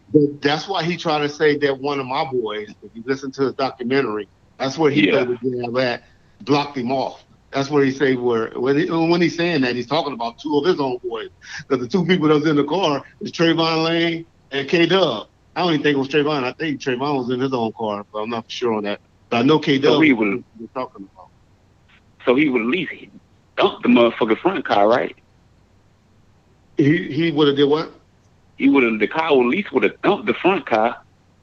He ain't buzzed that motherfucker. They knew the car. They said that they saw. QPD said that he saw Pac hanging out of the windows or something like that when the girls was calling him and all of that. Which man, QPD is a motherfucking lie. I don't think he got that excited. I don't know. Yeah. Well, hey, bro, let me let you go. And, it's all good. I appreciate you calling. Man, y'all keep that shit up, man. Y'all all right. I fuck with y'all. All right, brother. Well, you got to keep on listening because you kind of nah, man. Yeah, like I said, man, this shit go up. I wish I knew you so I could have some homeboys go and throw some firecrackers or some M80s in your car. See what you do. Nah, man. Hey, go check out that Cam video, man. You might see that Muslim in that motherfucker, man. You feel me? And that fruit, that Cam documentary, man, 1995, man. I like Cam. 1990. Cam, what was that? That's the one y'all don't know. That's Yeah. the one Ice Cube was this and then Yeah, I know. what Cube say about Cam? And Ice Cube. Nation of Islam. Yeah. All right, dog. Yeah. All right. Appreciate you. All right, cool. And one thing I want y'all to know about me, man, over here, just because we don't have the same opinion, I don't mean I can't fuck with you. But I still fuck with you, even though you don't agree with me. Yeah. What did you say? Too much understanding. Oh yeah, somebody. Let's see. So, John, how long we been on? We've been on about 2.5 hours. Yeah, about 2.5. But let me. Some guy asked a bunch of questions. Not a bunch, but let me see. Okay, you got any questions that you really saw? Yeah. Somebody kept asking me to ask you when you got a chance. If you remember somebody named T that goes to your church or something like that. Somebody asked that. Oh, Tariq. Okay. Yeah, I know. I saw that. Okay. Yeah. Tariq's my boy. You work with him? Yeah, but Tariq is my boy. Tariq is a little youngster. He's scared of spiders. So there's a little kid. He's not a kid. He's about 24, 25 years old. But I tried to get him to clean out my storage. Okay. Got some spiders. That's why he's talking about the storage. Oh, okay. But yeah, Tariq's a good dude. Good kid. There's something else that somebody asked, but I can't find it right now. Might have to ask him to retype it. Okay. Monster Cody, did Reggie ever cross paths with him? No, I didn't. I didn't know Monster Cody. And the last interview I saw, I thought he was a crackhead, to be honest. Reggie, how did Suge link up with the 18th Street? That happened a little bit later. That happened around John era. So he started fucking with the 18th Street like 2004, 2005. Yeah. So, yeah.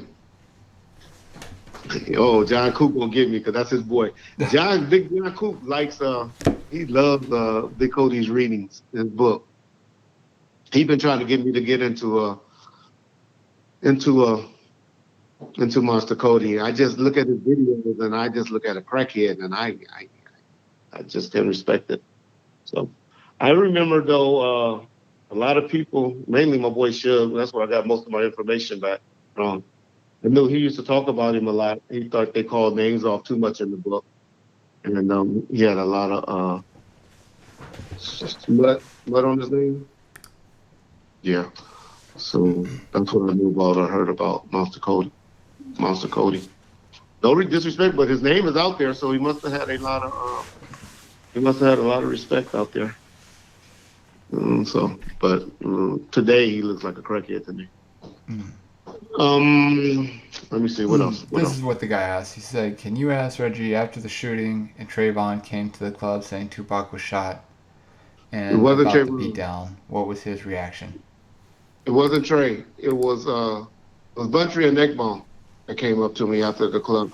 Now James, he'll tell y'all a different version of what happened. He stayed there probably a little longer because I took off with the attorney. I can't think of his name. Khalees something. George Khalees, the police. I took off with him and went straight to the hospital. So, okay, Monster's in prison now? Oh, okay, I didn't know that. Is that true? Is that true, James? Not James. Big John Coop. Okay. All right. Let me throw this out to about 5 people. Okay. I want to send this invite to about 5 people. Okay. Kenneth McLean, of course. DJ Coma, of course. Of course, my boys from the UK, Ed and Daniel. But I'm ready to start trying to put not a book for Reggie, a book together. I think we all 5 or 6 of the good researchers can put enough together where we can start trying to do a book where we can shop it. And not shopping it for me, It's the shop to help different people, families. I want to help Suge younger kids out, and I want to help out Reggie younger kids, and I want to help out mainly though, and James well, a bunch of younger kids, grandkids. He got some kids, and I forgot about his son. That what's the word? I forgot about a little man. He has a son that has autism. That I'm sure needs some help. And I think us five can put something together where we could. So any of you guys that are great researchers and want to be involved in it, y'all hit me up on Messenger. John, of course, because he's gonna be our music guy to tell us, the stuff on the music side. But y'all know John's hard to get hold to these days, but he's still gonna be involved. But we're gonna do something like that with about 5 of y'all, because there's enough of us where we could probably get together and do some stuff. I'll probably be sitting down before it get finished, but y'all can take and run with the ball. And I think it's enough of us out here that can help with that. So if y'all interested and y'all good researchers and want to be involved in that, hit me up on Messenger, and let's do something. No sense for us to have all this knowledge and to be here. Of course, we're gonna need Sharita for the beginning of Suge Life and talking about Death Row. We're gonna bring her in at the end because she'll take over your shit, and that become her ideal. She knows that's an inside joke. And but we got to have her involved because she knows the beginning, and then James, just because he knows all the history on the mob stuff. So that was my question. That was my second part to my question: is which one of y'all think that would be good? That about the history of Tupac stuff. I'm not Tupac. I hate that I said that about Death Row stuff. Or do y'all think the history of the mob? Because I seem to get more views and more talks and everything on mob stuff than the Death Row stuff. I really think that's the biggest part. Yeah. So y'all let me know. But you guys that's really want to be involved in that, y'all know how to get a hold of me on Messenger. We're going to set up something, a conference call, where we can all start talking about it, and then we can do some research. D. Will he do a lot of good work on the background. Like I said, DJ Cole, it's enough of y'all, I swear. A lot of y'all have a lot of knowledge out there. A lot of knowledge out there. And, everybody have a lot of knowledge on different things. My boy Simon, y'all know who Simon is. He knows a lot of stuff. I done met so many of y'all on here that somebody say, that's a good point, Barry, where they say maybe we have to run them both together because they intertwine. But we'll see. We'll get together. But at least us 5 or 6 or 7 of us, we can do it and put it together where we can write something nice for the community. Because I'd be looking at the movie, All Eyes on Me. Not good.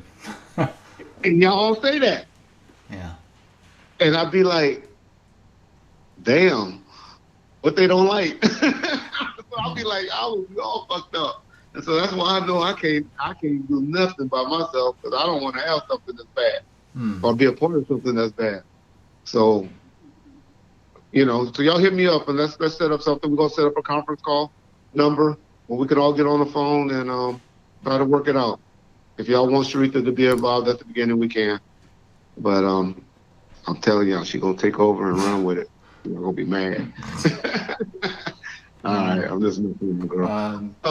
2 things. Sharita asked if you could re-explain the Patreon thing, because she didn't understand the Patreon. What you were talking about. What we want to try to do is generate some money for different people, families at the beginning. We want to do a series. Like the first one, I think, would be a series dealing with Buntry. James have I know a lot of people may say that's kind of more morbid, or what's the word, John? Yeah. Not cool or whatever. Yeah. Morbid would be the word, but I don't agree with that. But yeah. You don't agree? Okay, good. I think it's more of a tribute. Yeah. Exactly. Where James has he has the whole funeral service of Buntry. He has it. And We had the whole video that was professionally done and taped. Mm-hmm. And James is a little old school, and so James wanted to do a DVD, sell DVDs, and I'm like, DVDs ain't the way to go. Yeah. And so I'm trying to, but James trusts me where he lets me kind of run with whatever. And so I'm thinking of setting up a Patreon account where we put it on the Patreon account. We do the Patreon account. People sign up, and then we're going to release it. So people can go and view that on the Patreon account, view the funeral services and all of that. I hear something out there where we can block it, where people can download it or take it and play it on other places. A company out there that will sign up that'll monitor it for us, where y'all can steal it and put it all over the place. James got permission from his his sisters and bunch of kids, his older kids, and they cool with it. And so as long as they cool with it, then we really do it, we're willing to do it. So I think, and then he got some pictures that never been seen. And John has a song, a version of a song that y'all never heard. And we just want y'all to sign up for the Patreon account. And we're going to start releasing that once we got enough people to sign up where it's work. It'll be in the month of July sometime. If y'all sign up for the Patreon account, we're going to run them together.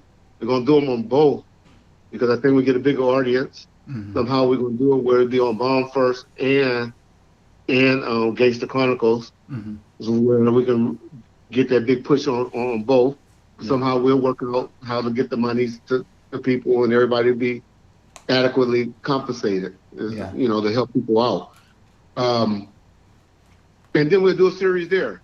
And then the next one, after a little while, after that kind of play out, then we're going to do one for Goldie, for Heron. And James going to get JP to come on and talk. It's going to be exclusive stuff that y'all haven't heard. And we just want y'all to sign up for the Patreon accounts on either one of the channel. And they're going to be uploaded sometime in July, towards the end of July.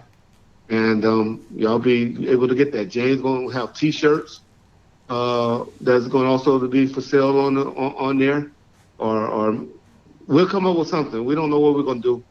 But where we can get, exclusives for, I already committed to do 15 T-shirts on the Patreon for people to sign up on it. So, once we get those 15 people signed up, the first one signed up, y'all will get a T-shirt that I'm going to pay for out of my pocket. And then I'm doing it at cost, James, if you're listening. You're going to get to, we're doing it at cost. But anyway, that we're going to give to the first 15 people to sign up. So if y'all go and sign up to the Patreon, y'all going to be getting some good stuff. We just got to figure out a way to keep it where people that don't sign up for the Patreon won't be able to download it. That's our only hiccup that we got to figure out how to protect that. Yeah. So do that. We're going to be having that in the next, that's going to be in the month of July. And then, like I said, we'll go and do something else. For somebody else or another person, but it ain't like we all here trying to just make money off of it. It's going to really go, and y'all can talk to James. James going to be controlling it, that his family and his kids and people like that is going to benefit from it. Of course, I'm going to have to pay John and a little something for being involved, because you give people a little bit of money that makes them be involved, that make them work. You leave people out, trust me, then they're going to be motivated. So I believe in taking care of people. So, that's what it's going to be about. If y'all know any organization, what they call them, not non-profits, but any people get paid within those organizations. And that's to keep them motivated to work. And, unfortunately, that's the society that we live in. We're capital. That's the word, John? Yeah, I know I can't speak, right? What? A capitalism country. Oh, a capitalist country. Yeah. Built on capitalism. We built on it. Okay. Do you want to... That's what I was talking about. That's what we was talking about on Sharita. Thanks for asking that again, because I know I didn't explain it well. What you about to say? They keep talking about the corrupting. I don't know if you want to. Oh Lord, I said that. When you said it, I was thinking, don't say it. I said that I'll be mad. They know. I done seen people write on it, but I ain't gonna talk about it. Okay. We're gonna save that for when he pissed me off, and then we're gonna talk about that. Okay. And I'll tell y'all the whole story on that. Yeah. I'll tell y'all the whole story. Yep. So y'all keep that. Y'all subscribe to here because we almost at one of John's goals. Yeah. We almost at 30,000.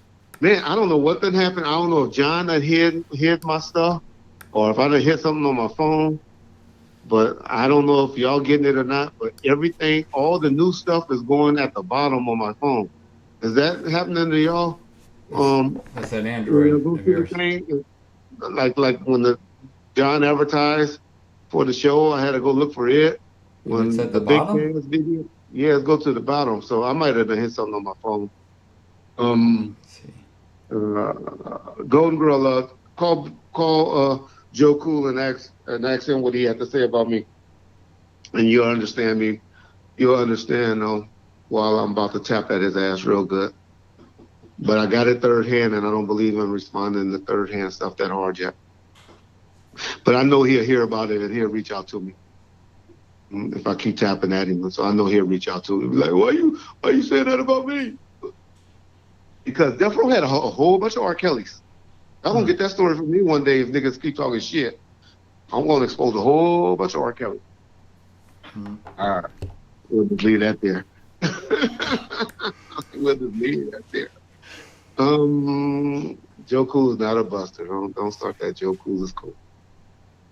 Golden Girl, you always kept it 100. Yep, she does. Mm-hmm. She's the protector. That's that mother in her. The Spider put an album out on the road. No, he didn't. Spider was never really signed to the road, to be honest. Mm-hmm. He never signed paperwork with Death Row. Yep. Did Suge Knight really slap the game? I'm not aware of that, Sham. Reggie, okay. Let me try to call Keefe, see if he answers. Oh. If he talk shit to me, y'all don't be laughing at me because y'all know niggas like to talk shit. And I texted him to ask him because I called him earlier and he didn't respond. And so he knows what I'm going to do if he answers. So he already knows if he answers. Let me see. Keep me. So he knows. So he might talk shit. That's how niggas get points on me. They start talking shit. Let me see.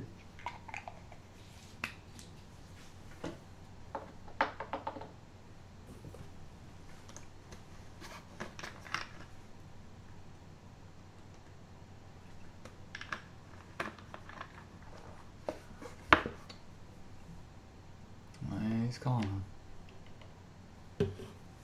See if he picks up. Drake Kelly.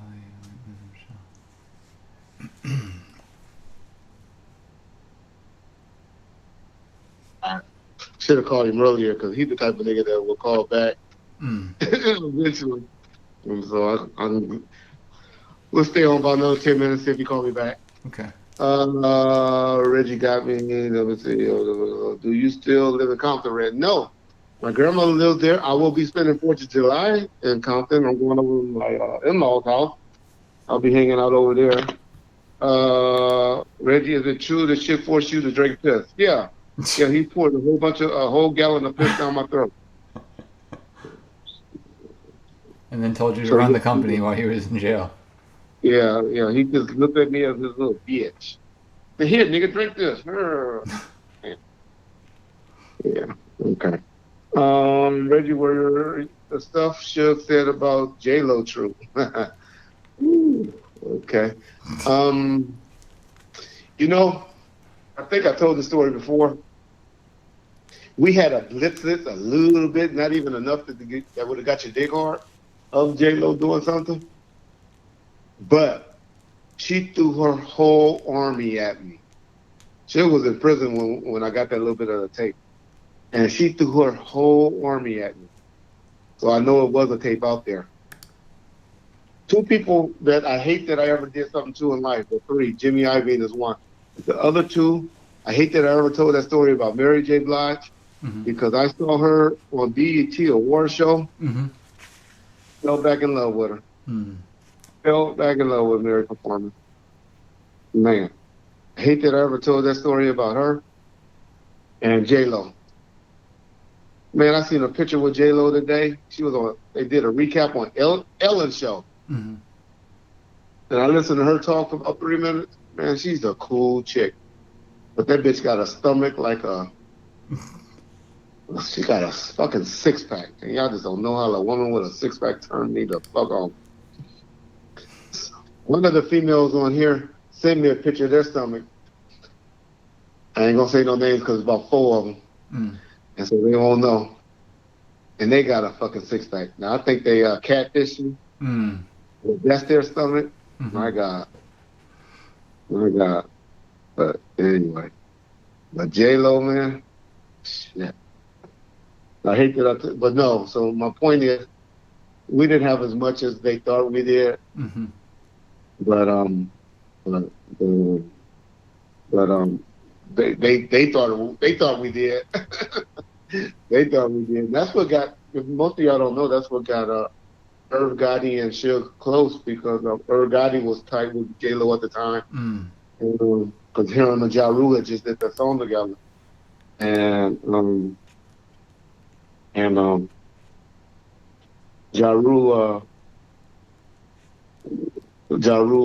I mean, not Ja Rule, it was mainly, Irv. And so Irv thought he was really doing something by making Suge not put it out, convincing him not to put it out. Yeah. Reggie, piss on your leg and tell us a training type of neglect. Reggie, piss on your leg and tell us raining type. Raining. Yeah, type of, and then he says some bullshit. That's my boy. That's Rob Dave talking. I don't know what Ricky James talking about, but I know he disrespected me. I don't know what James talking about. Let's see. Reggie, what channel that Cynthia Nunn interview is going to be on? That's Street Game TV. That's Alex Alonso, Street Game TV, y'all. He's a good dude, man. Me and James just really met him and started talking to him during the podcast. We met him doing that. Well, he actually, James met him before I did, because him and James knew each other because he attended James' mother's funeral. And so they had a respect for each other then. But once he joined us on the podcast, which was a great move by the guy that runs our podcast, Norman Steele. It was a great group, and I think all three of us worked good.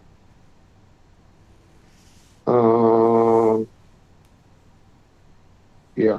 So cool. Guess Kiki ain't gonna fuck with me today. Let's see what else we got. Reggie, how did y'all get Jay-Z to do a song with them? Well, actually, I did that song. I stole that because Daz did a song with Jay-Z. With Jay-Z, and they did it without our permission. And so I was like, okay, they gonna put it out. Then I'm gonna put it on what was it, Dog Pound 2000, 2002. I said, I'm gonna put it out, man. If they come at us, I'll come back at them. They couldn't put out the song with the Dog Pound without us, so they never said nothing, and we never said nothing. So that's how that happened. Yeah. Somebody said, who's the guy talking at the beginning of the Machiavelli album? I guess the guy who says the news story or something. I don't know if you know who that was back then. We knew that. The community knew that. They knew who the person was talking? That was Street Science, the girl. Oh, no, not that one. At the very beginning where it says something about Tupac's released another album.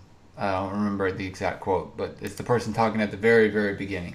You might have to listen to it. Yeah. I knew at the time, because I remember talking about that. I know Dominique Supreme was. Right, for Street Science, yeah. For Street Science was on. Yeah. At the beginning. That's a good trivia question. Come on. I know somebody on here knows. I definitely I'll tell them. Yeah. Yeah. Reggie Fade, stay on point. Oh, thank you. I did a cut, but thank you. Thank you for saying that, Don J. Reggie, will 40 Glock come around Death Row during about that? No, I don't even know who 40 Glock is. I mean, I didn't know him. So, I didn't know him. No, the Locks was always signed with my boys in there. What was their name? Bad Boy. Rough Riders, right? The Rough Riders. Oh yeah, Bad Boy and then Rough Riders. Yeah. Yeah, they were just cool. They were just cool. I think we do a song. We had them on one of those songs. Yeah, I it think they was wanted. I was Two being Games for cool Radio. with Two Games Two Days for Radio. I was being cool with Rye and them. I used to look out for them when they came to California. Mm. I don't know what that means, but I used to look out for them. And when they came to California, and so they were very appreciative. And so me and Ja, I think it was Ja that had a good relationship. Mm. And then when she came home, I introduced them. But what was happening is we got the relationship because number one, it was with Interscope, and I used to bump into him up at Interscope. Mm. But number two was because they wanted Jadakiss was going to do a solo, Mm-hmm. and they wanted like people talking at the beginning of his record. Okay. And I was trying to do something where I was going to have they wanted Suge to talk at the beginning of his record. Mm. I don't know if it ever went down, or I don't remember if it ever happened. But that's how the relationship built, and I got him to do a song on Two Gates for Radio, I think it was. Okay. Suge and Big U were friends. They still friends, M80. They still cool. They're still cool. Man, that situation is turning out to be. I ain't gonna be a conspirator like y'all. Sometimes it's just 1 + 1. But there's some weird shit happening that I'm starting to see. Mm. This is just a little weird. It seems like they're trying to somebody getting a little envy of Nipsey's publicity. Mm. Seems like somebody getting a little envy over there. That's all I'm gonna say. We'll have to keep an eye on that. Death Row ever come out with Greatest Hits Volume 2? I saw Risky post the cover on IG. Risky over there working. Him and Joe Cool. I got him a job over there at E1. They've been over there making money with E1. I don't know what they doing. They John Payne boys now. They don't forgot about old Reggie. I don't care. As long as that check come on the first, I don't give a fuck. But yeah, they over there with John Payne, so I don't know what they doing. If you saw that recently, they may have something in the work because they work hand in hand with John Payne. I know Joe Cool was working on some artwork for Snoop. I think we put it up. You remember when we put that artwork up? Yeah. Yeah. So yeah. Doesn't that guy have something to do with Pac's death? You talking about me? 1208? You talking about me? Okay. Joe Cool does the illustration. Okay. Respect Dog Food. The Pickle Man. Oh, the Pickle Man. I know that's something negative. DMX and the Realist. Why did you remove him from Chronic 2000? Who? DMX and the Realist. Why did you? Oh, people had heard that DMX was on a version of Gotta Love Gangsters. Remember? Not true. Yeah. Not true. We're trying to get something from DMX, but by then him and Def Jam was starting to have problems. Me and DMX, I had them real cool. Mm-hmm. I think when he did, we went to that photo shoot. I took the Realist to that photo shoot when he had all that blood on him and stuff like that. Matter of fact, I delivered a car that Leo Cohen bought for him. Mm-hmm. He bought a lowrider, and I delivered the car at that photo shoot, not the video shoot, but the photo shoot. Mm-hmm. And I took the Realist with me, and they were too and stuff. But DMX was a weirdo. Fucking, yeah, he was on that shit. Yeah. We saw him one time, Meet the Greek, Louisburg. Me and my son. I picked up my son. My son went to Japan, and he came home hungry as a motherfucker. He said, "Man, the food over there good, but I'm tired of rice." He was like, "I need some good food." And I picked him up from the airport. I took him to Louisburg on Wednesday. Got some chili cheese fries, chili cheese. And I wonder why I look like a pig on Vlad, huh? But yeah, we pigged out. We went to Louisburg Whoever was talking about Louisburg. Mm. No, he was at Club 662. Okay. Jail felony. Okay. I heard shady things about Barry Hankerson. Barry is what's his name? He still got Timberland. That's Gladys' nice ex-husband, and he was R. Kelly's manager that exposed him. He exposed me. Yeah. Okay. So the Barry is a good dude. I don't know anything bad about him. Why were you selling weed? And because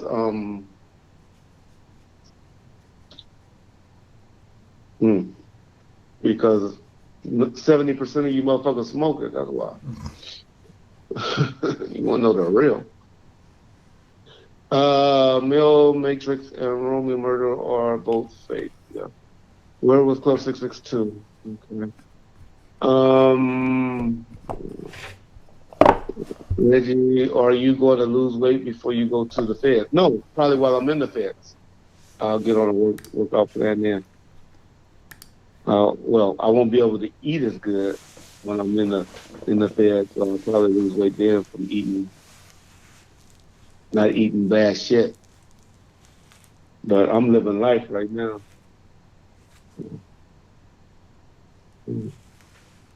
Did y'all ever mess with Peace Stone? I don't remember any of his shoes now. Is the story about Corrupt bellying over everybody at the tunnel true? I don't know. That wasn't with us. Corrupt wasn't with us when we went to the tunnel. Do you think Pac's still alive? Okay, Burning Yard. It's obvious you.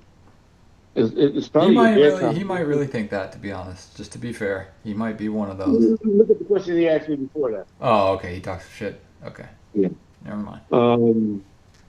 It's 10:30 out here, and it's obvious you want to be from New York. So your mother's about to come home from working the graveyard shift. So get off the internet and go home, okay, man?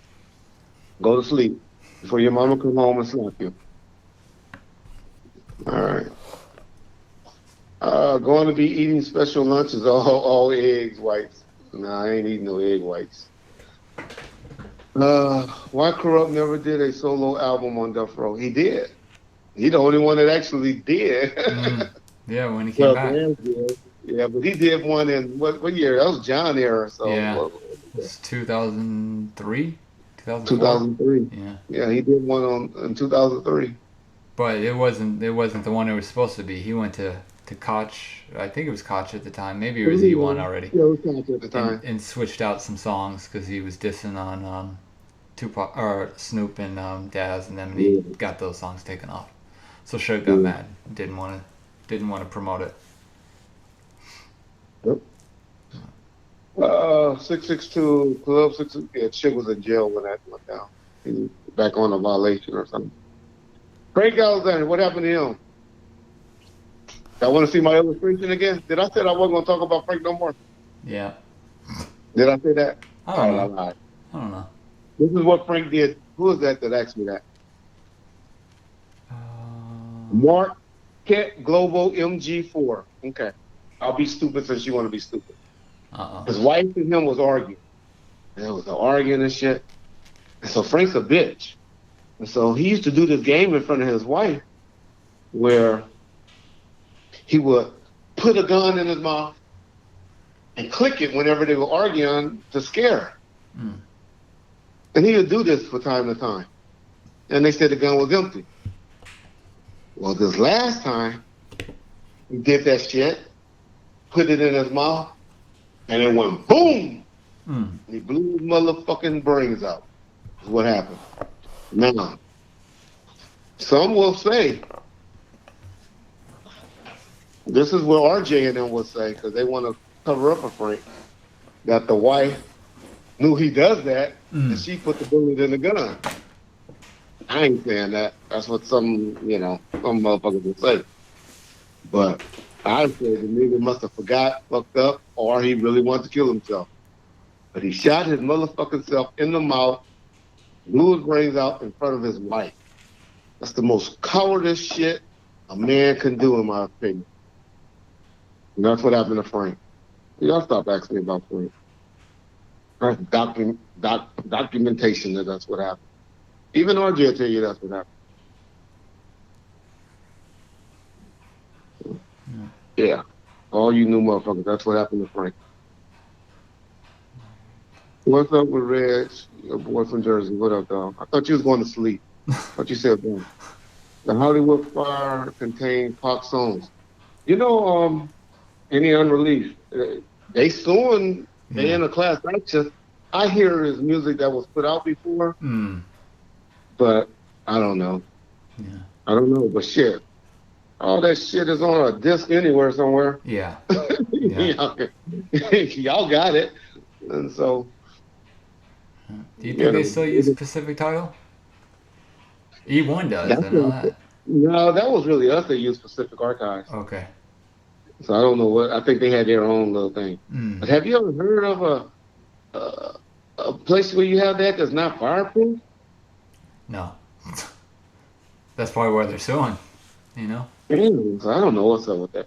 But is it true that Trey D had Death Row guys shook? Ask James that in the comment section. Ask James that. Don't get me. I got enough enemies. Why y'all want me to be enemies with Trey D and Big C style?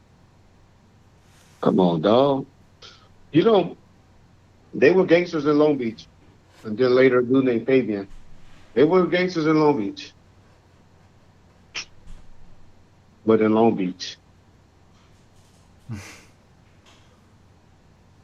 Let's think about that. All right. Good night, Sharif. Have a good one. We're about to check out too. Because they're about to get me in trouble with people. They got me answering questions about Trey D and all of them. Okay, we would be good on the show. Yeah, I know. Yeah, I heard everything he got to say over on Vlad. Yeah.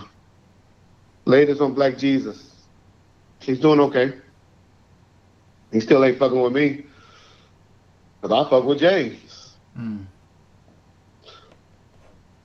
Yeah, no. That's who I'm going to ride with till the wheels fall off. So.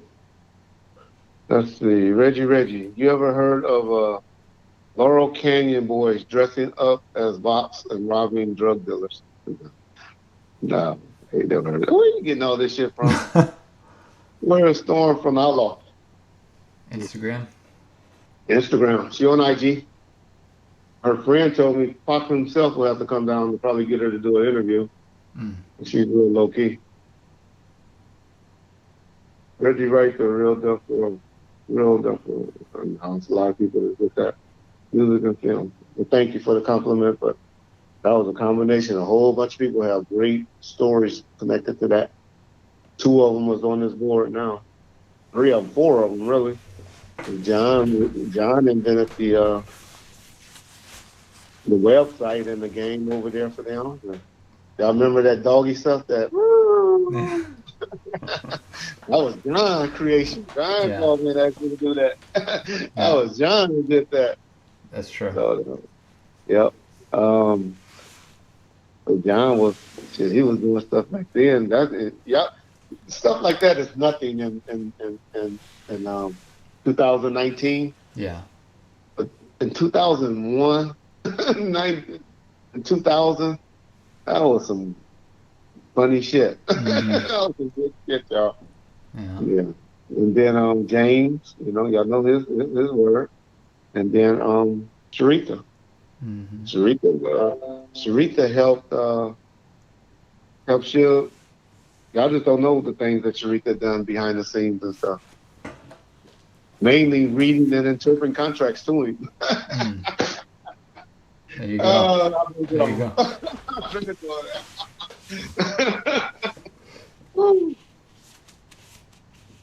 Sharita probably gone now, because she will know that was a good one.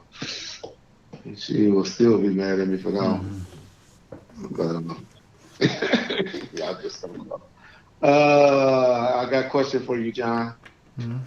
Were you shook being around Death Row Gangsters? No, because I wasn't around them. I lived. I lived on the other side of the country at the time. So no. John was in Atlanta doing what he doing now. This is how he worked with me now. This is how John worked in. Yeah. Only we couldn't see each other. We couldn't see each other over the phone. Yeah. John had it easy. Yeah. And I was going to move out here, and Cedric was like, don't do it. He was like, don't move out here, because as soon as Shook sees you and he knows what you do, that's when he cuts people's checks. Because once he can see and know what you do, then he can know he can take it away. And he was like, he was like, if I were you, I wouldn't do it. And I was like, all right. So I didn't move out here until about 4 years ago. Still trying to poke shit with John one time, and John hung up on him. I did hang up on him one time. But it's easy when you're across the country, so. Hey, you made the, we got a show with Crooked Eye, man. We got 2 shows actually with Crooked Eye. Go back and check them out. They were good. Crooked Eye was very, very informative. Very informative. R. Kelly used to have a Leah ankles beat. Oh, man. There we go. God damn. Didn't they get married? Weren't they married? So, R. Kelly did a lot to her because they were married.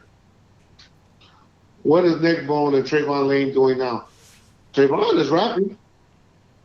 Didn't you see the video? And Nick Bone, I hear a lot of people say he's doing a great job on IG. A lot of people like him on, not IG. Facebook, right? Facebook. I forget the name he's under because he's not under his name. His name is Robbie Williams. And a lot of people say he's real funny. They say he's a good follower on Facebook. Okay. So, they say he's a good follower. I've had a few people tell me that about that. You ever hear of Ligma? No. Get Mr. Lay on the show. I didn't talk about Mr. Lay too much. Mr. Lay ain't fucking with me. I ride with Sharitha and Teresa Swan. They don't like Mr. Lay, so I don't ride. Y'all gotta know something about me. I am loyal to who I'm with. If you fuck with me, I'll fuck with you. And if you don't fuck with somebody, I don't fuck with you. That's just how I am. Okay. Yeah, we have to build a show around Reggie Sr. And maybe we'll do something taped and we'll think of something actually. I got to get him out of this bullshit, though. I can't do anything to jeopardize him. Messing up this bullshit I done got my father involved in, I done got him involved in some major bullshit. Yeah. I can't do anything to mess that up. Reggie Joe Cool said Death Row Bloods would beat up Crips for fun. That's not true. Told you they had a mutual respect for each other, man. That's not true. They had a mutual respect. Most of them did jail time together. They had a mutual. I ain't never known of any situations with the Bloods and so they were making money. Everybody was happy to be making money, whatever amount of money they were making. The only, James and them had to protect Snoop from them a few times. And there were situations where we had to protect Snoop when his homeboys was pushing up on him. But I don't know. Definitely Big C Style. Y'all don't know. Big C Style was with Suge when that incident with the photographer happened. When he was Cat Williams. Y'all don't know. I've been trying to say that because for when I get Big C Style on. But Big C Style was with him with that. So I'm just trying to show Big C Style and Suge was cool up until 2014. I mean, I'm not saying they're not cool now. I'm just saying they were hanging together when, right before Suge went to jail. Went to jail, then eventually to prison. So, yeah. So now I'm trying to tell you, we had a unique situation over there with y'all see how me and Joe Cool still talk. Me and Swoop G, me and Lil C Style. Who else from over there I was still cool with? Can't think of no more niggas. But I ain't got no problem with them. Yeah. Hey, bet y'all white old man tell y'all I went to Little Half Dead and have Tupac killed. Which is the craziest shit I ever heard. But anyway. All right, y'all. So cool. We done gave y'all 3 hours, and y'all done gave us some of y'all done gave us 3 hours of y'all time, which we appreciate it more than y'all appreciate us. I really do. Yeah. I appreciate you guys more. Those of y'all that want to be involved in helping with that book, y'all know how to get a hold of me on Messenger. And I know your work, and I pretty much know this community now. It knows who's good with what, and we'll do some assignments. And let's get something going. Let's just be here talking shit, pissing each other off, trying to be funny and all of that. Which I'll be honest, most of the people over here at Bomb First, y'all are not about that. We get a few knuckleheads here and there, but for the most part, as a community, as a family, man, I appreciate you guys. Y'all good people. I mean, y'all know I interact with a lot of y'all on Messenger and stuff like that. And that really helps my day go by. And and y'all good people, man. I really appreciate trust me, I really appreciate that. And nobody's bothering me or anything when y'all hit me up. And so yeah, for those of y'all that like to call me the fat names and the jokes, I laugh at all too, and so I think that's funny as well. So it's all good. Once again, John, appreciate you taking the time out and we knocking this out. Yeah, let's try to do if you're free. Let's try to get a schedule where we do every Tuesday, if Tuesdays work for you. Okay. Just so we can have that locked down. So every week we guarantee at least a Tuesday show. Okay, cool. Yeah. That'd be perfect. That'd be perfect. If we don't do one before Independence Day, which I'm sure we will. Yeah. We will. Appreciate. Y'all have a happy Independence Day. Y'all be safe. Some of y'all might be lucky enough to get a 4-day weekend, huh? Yeah. Yeah. If y'all take off that Friday. But yeah. But if not, y'all can. What's my name on the Facebook Messenger, y'all? Reginald Wright or Reggie Wright? I think it's. Let me double check. I think it's Reginald, but let me double check it. It is Reginald Wright. It's Reginald Wright? Yeah. So just hit me under Reginald Wright, and you'll see fat, black, handsome guy. A picture when y'all wouldn't believe a year ago I was that small. I don't know what the hell happened to me. Something's going on with my body. I ain't sick or nothing, but damn, I done picked up too much weight too quick. But anyway, man, those were pictures. Those pictures are not that old. But yeah, y'all can hit me up on that, and where to react, and but seriously, y'all, the main ones are the ones that have all that knowledge in your heads. We need to do something. Let's make this time worthwhile. It's called eating and not working out is what it's called, T-Smooth. Not working out. Just eating and sitting on your ass. Man, I don't know if I stress eat. I need to, I just not doing anything, y'all. I got this little money coming in monthly, and I don't do nothing. I need to get out. I need to do something to get out and about and be active again. And that's what I need to do. I gotta start walking and doing stuff, and I gotta get out. This shit is driving me crazy. I almost want to go look at Amazon now. Just go do something. Yeah. Cause I don't want crazy. I don't want stir crazy. Do y'all know? In 5 days, it will be 2 years. 2 years I've been pretty much sitting in the motherfucking house. Just waiting. Just waiting. My life has been on pause. I mean, I'm not complaining, Judge. Yeah. I ain't complaining. But June the 30th, it will be 2 years that the feds woke me up, kicked my door in, and all of that. I hope to get to do I don't want to do a self-surrender at all, but at worst, I want to be on house arrest and have an ankle bracelet on my ankle again. That's what I'm hoping. But I don't think I'm going to be that blessed. God done already done enough for me. So, But yeah, that's my hope to do a self-surrender once I go and get sentenced. Yeah, that's my hope. Stop eating all that salt too. Yeah. But that salt is just really bad. Sugar is the problem. Salt is just really bad for people with high blood pressure and stuff.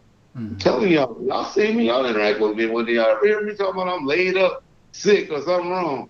I probably done had like 2 colds since we've been doing this stuff. Be sick. I ain't one of those niggas that's sick. No, I'm not on house arrest. I don't put myself on house arrest. I don't want to go do nothing. But it's really sugar, but I don't have no I mean, I do a lot. If those of y'all see me on Facebook, and my wife posts everything. We go out a lot on the weekends and stuff like that. We go to lunch and brunches, and maestros, steakhouses, and all of that shit. So we do that. We're doing that. But Mikey Rue, Reggie, do you know Mikey Rue? Know Mikey Rue very well. Know him very well. Good and bad. Yep. I'm coming off the corona. We can grab lunch or do something. You've been telling me that since I talked to you on the phone, Sham. Sham lives in Orange County, John, and he always tells me to come and I'm fighting a fair case now. Okay, well, if you ain't an asshole, maybe we might be sellings or something. Hope you wish for the best, though. Yeah. Popsicle 5'9". I'm going to get a free Reggie t-shirt made. I'll be messing with the white folks. I ain't messing with the white people, man. I'm good. I ain't messing with the white folks, man. They retarded, brother, less. I'm good. Whatever. I'll be honest. What up, Deuce Times? I'm real ready to talk about Suge and Snoop squashing the beef. What beef? That ain't true. They saw each other in the club and they were nice. Let me just tell you this and show you how true it ain't. I had a deal worked out because y'all know I do a little consulting with E1, right? And when Suge went to jail, I was trying to get Snoop signed over to E1, and he was almost all ready to do it with the people I was dealing with, his management and people. And you know why the nigga, I think, pulled out of the deal? And they said they just gonna still put the album out, but they were just trying to get him to promote it and all of that. And that's why I had Joe Cool doing the artwork and all of that. But they squashed the deal because I asked them to put in there in the deal that he do a tribute concert to raise some money to get the Suge to put on his books to help him out.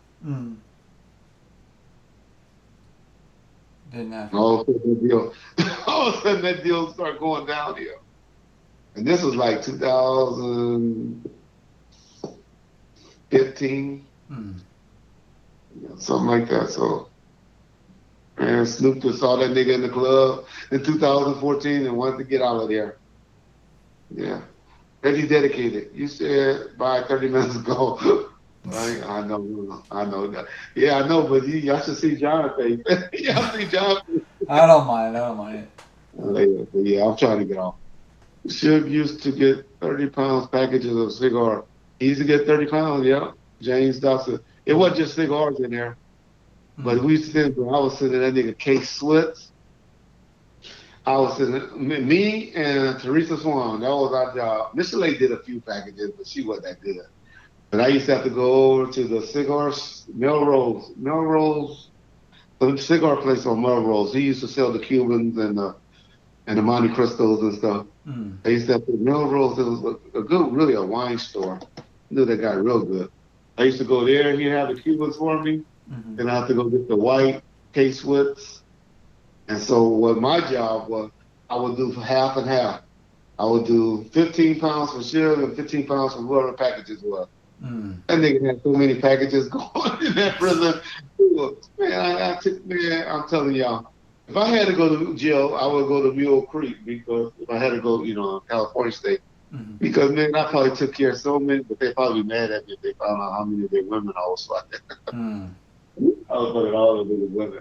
But I was bored out there. But man, yeah, I done took care of some packages. And don't go over 30 pounds, y'all. I used to start doing them when it's at 29 pounds. They will send them back. Reggie, you live by my cousin near Santiago High School. That's where my son went, though. Yep. My son just graduated from Santiago High School. Why did Tupac call Dr. Dre gay on Living Die LA? You really need to go and do some research on us. We don't talk about all this stuff down. Ballet 733. That's what he believed. He believed Dre was gay because of things that Mr. Lay was telling us. So he really believed it. I won it at an auction in Fullerton. Okay. Reggie, do you smoke cigars? No. Man, I smoked a cigar. I smoked 2 in my lifetime. I told y'all one story when I did it. And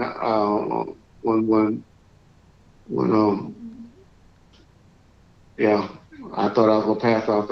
Everybody say I must have inhaled, but I don't remember doing that. I'll try to get Papa G on next Tuesday. I'll schedule with Papa G, try to get him on next Tuesday. So we'll have something to talk about so I won't get in trouble. Because I got a feeling this video won't get me in trouble somehow today because I've been talking a lot of shit today. Do you consider Suge your best friend? No. No, I don't. I don't trust Suge anymore. I respect Suge, but I don't trust Suge anymore. I know a lot of things where I don't trust Suge. At one time, I thought he was, and he probably wasn't. Yeah, he was. He was as close to me as he could have been with anybody. But I don't think he had that loyalty in his bones. But now, today, I don't trust Suge. I know Suge too much now. So you look what your boy Vernon York is right now, John. That you said you thought he was. Let's see. Oh, I don't care. He can write it. I'll watch it when he did. Yeah.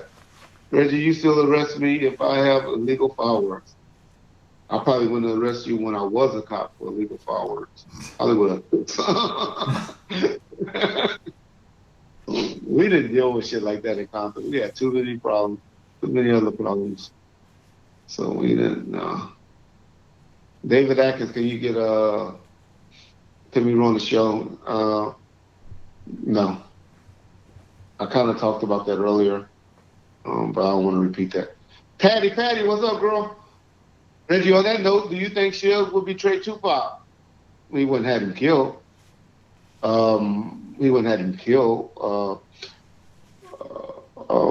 But he, I'm sure they had some disagreements before, but I don't think so. I don't think I know we didn't have him killed. I don't know. That's a good question. It's hard to answer. As long as he would have been loyal to him, then he would have been cool. I mean, put it this way. He didn't know what to say. I know y'all have heard Michael Moore talking about Suge Pac was going off and hollering and going off at Suge and all of that. Mm-hmm. I don't believe that. I wasn't there because I was at the studio with Snoop when he was making the statements. So I don't believe that. But I know Suge was put in a very, very awkward situation when that went down. He didn't know how to handle it. He didn't know what side to say. He didn't know what to say to Snoop. He didn't know what to say to Pop. He just was in an awkward situation. And he and I talked about that where he just told me that he said, "Man, let's just stay out of this shit. It'll work itself out." And so my point to that would be, even though how he felt about Snoop and all of that, he still stayed loyal to Snoop, as cool as he was with Pop. So, yeah. But do you still listen to music from there? Oh, yep. Every time I get in the car. I mean, who has a CD? I have I have a car. I don't have a CD in it. I just listen to what's on my phone, or So yeah, I know. Man, I'm telling you, y'all know what my favorite song is now? Hearts of a Man. Do you know I stepped on that song? I'll be rolling, bumping that shit. Hearts of a Man. And this too, a pop CD is all I can listen to now. This too, on All Eyes on Me. I don't even put this one in no more. And this one I can just throw away. Yeah. It's too commercial, it's too radio for me now. But this too, Hearts of a Man, y'all go bump Hearts of a Man tonight. White Man World was on Machiavelli. But I'm trying to hey y'all, man, y'all go this too is the shit. That's the best. This too, All Eyes on Me is the best album out right now. With Reggie commentary. Even though I like Amigos. Let's talk about BET for a minute. Well, I told y'all about Mary, how I love Mary. I'm sorry, Mary. But Hearts of Man is this one? Oh, it's not good. Is it? Yeah. Yeah. Oh man. Well, see, I told you I don't listen to. I thought it was the only discs. this too. Yeah. I listened to it on my fucking phone, but I always thought that was this too. Hearts of a Man. Let me see. I used to know that album by heart. How every song came on. I guess it was towards the end of this one, huh? Yeah. Okay. Well, thanks for correcting me, Arnold. But I don't listen to I listen to shit on the phone now. But still, every song on this too I love. And now Hearts of a Man from this one. Troublesome 96. Yeah, that was a good song. Well, what was that on? Probably 2000? Greatest hits. Yeah. Is Whack 100? Is Whack... come on, Bobby. All you new people. I love all you new people coming over here, but man, y'all some disrespect. We ain't disrespectful like that over here. We only disrespectful to people we don't like. But I don't know about Whack 100's son. I don't even know if his son that old. I always see him with his daughter. I never really see Whack. I don't know. I never heard him deny it though. I heard a lot of people y'all come at him on Instagram about that, and I never heard him deny it. One thing I never heard. Well, I don't remember ever seeing him talking about his son. We don't like Whack. Can't See Me gets pumped up in my Hearts of a Man. Yeah, Can't See Me. Yep, Can't See Me. That's what I was trying to tell people. He was dissing, wasn't he dissing the people at the correctional facility and stuff? Yeah, CEOs. The CEOs. It would have been hard for him to go back to prison after that song came out. Reggie, why does Whack 100 talk about Compton stuff when he's from the Valley? That's all you got to talk about. But y'all got to remember, he be hanging out with those cedar blocks stuff. He hanging with those cedar blocks tough. You know, they put a lot of money in their hand and stuff. You know, him and Game is still cool. So that's where you get it from. He caught a lot of flack for that documentary that he did for putting the mob dudes on there. Cedar blocks and like that. Yeah. So, all right, John. Seriously, now I just said it, so it really is true. Appreciate you guys. You hit me up on Instagram. Let's communicate in the chat section in the morning. Yeah, on Messenger. And, the Messenger or the chat section of the comments on Bomb First. Yeah. And if we don't do another stream this week, we'll do on Tuesday. Every Tuesday, we'll try to do one. Don, what's up? What's up, Discreet J? Appreciate you, man. Valley 733. Check in with us again later. Or interact with me. I'll try to update you on a lot of stuff. I know you knew. Kayla tonight. Don J, Roland, Mato, Defro East, peace out. I just fucking how you feel. I remember the first time we saw that. Braille did it and cussed him out on 3-on-3. He was so mad at him. He was like, fuck you. I was like, no, Braille, that's his name. He said fuck you. Yeah. Braille was so mad at him. DJ Aftershock, appreciate you, man. Yeah. Benjamin, Don, Body, TJ, Patty, of course. Mr. Khalif, Death, all right, appreciate you. Mike Perry, thank you. Lamont Roper, Rolando Moto from AZ. Go slap Big Cat. No. Mr. Khalif, okay. All right, Sham, peace out, brother. Have a good one. Deuce Times. What up, Little Reds? Deuce time. I got a homeboy from Great Street that, man, I love to death named Deuces. Old Deuces was great. That was my nigga. Vernon Williams. Jordan, all right. Wobble family, Scrap King. Yeah. All right. Yeah. John, come on, I'll be shouting them out all day. Okay. All right. Thanks for tuning in, everyone. Go ahead. Fantasy, Lamont. All right. All right. Thanks. Wobble family. Oklahoma in the house. Okay. Hey, y'all get from underneath that water yet? You know. Okay. Benjamin Garvin. Benjamin, man, I get confused on you every time. I don't know if you forwards or get to. I've been reading stuff lately. You've been doing a good job defending me over there on Vlad. So appreciate you, Benjamin. David Atkins, peace out. Fake Street K. Okay, I don't know what that means. Fake Street K. Bobby Fisher, peace. All right, DJ Aftershock, thank you. Arnold. Thanks, Arnold. I seen something you wrote, Arnold, I wanted to respond to, but I'll catch you later. Mike D. All right, cut me off, John. All right, we're going to end it now. Thanks for tuning in, everyone.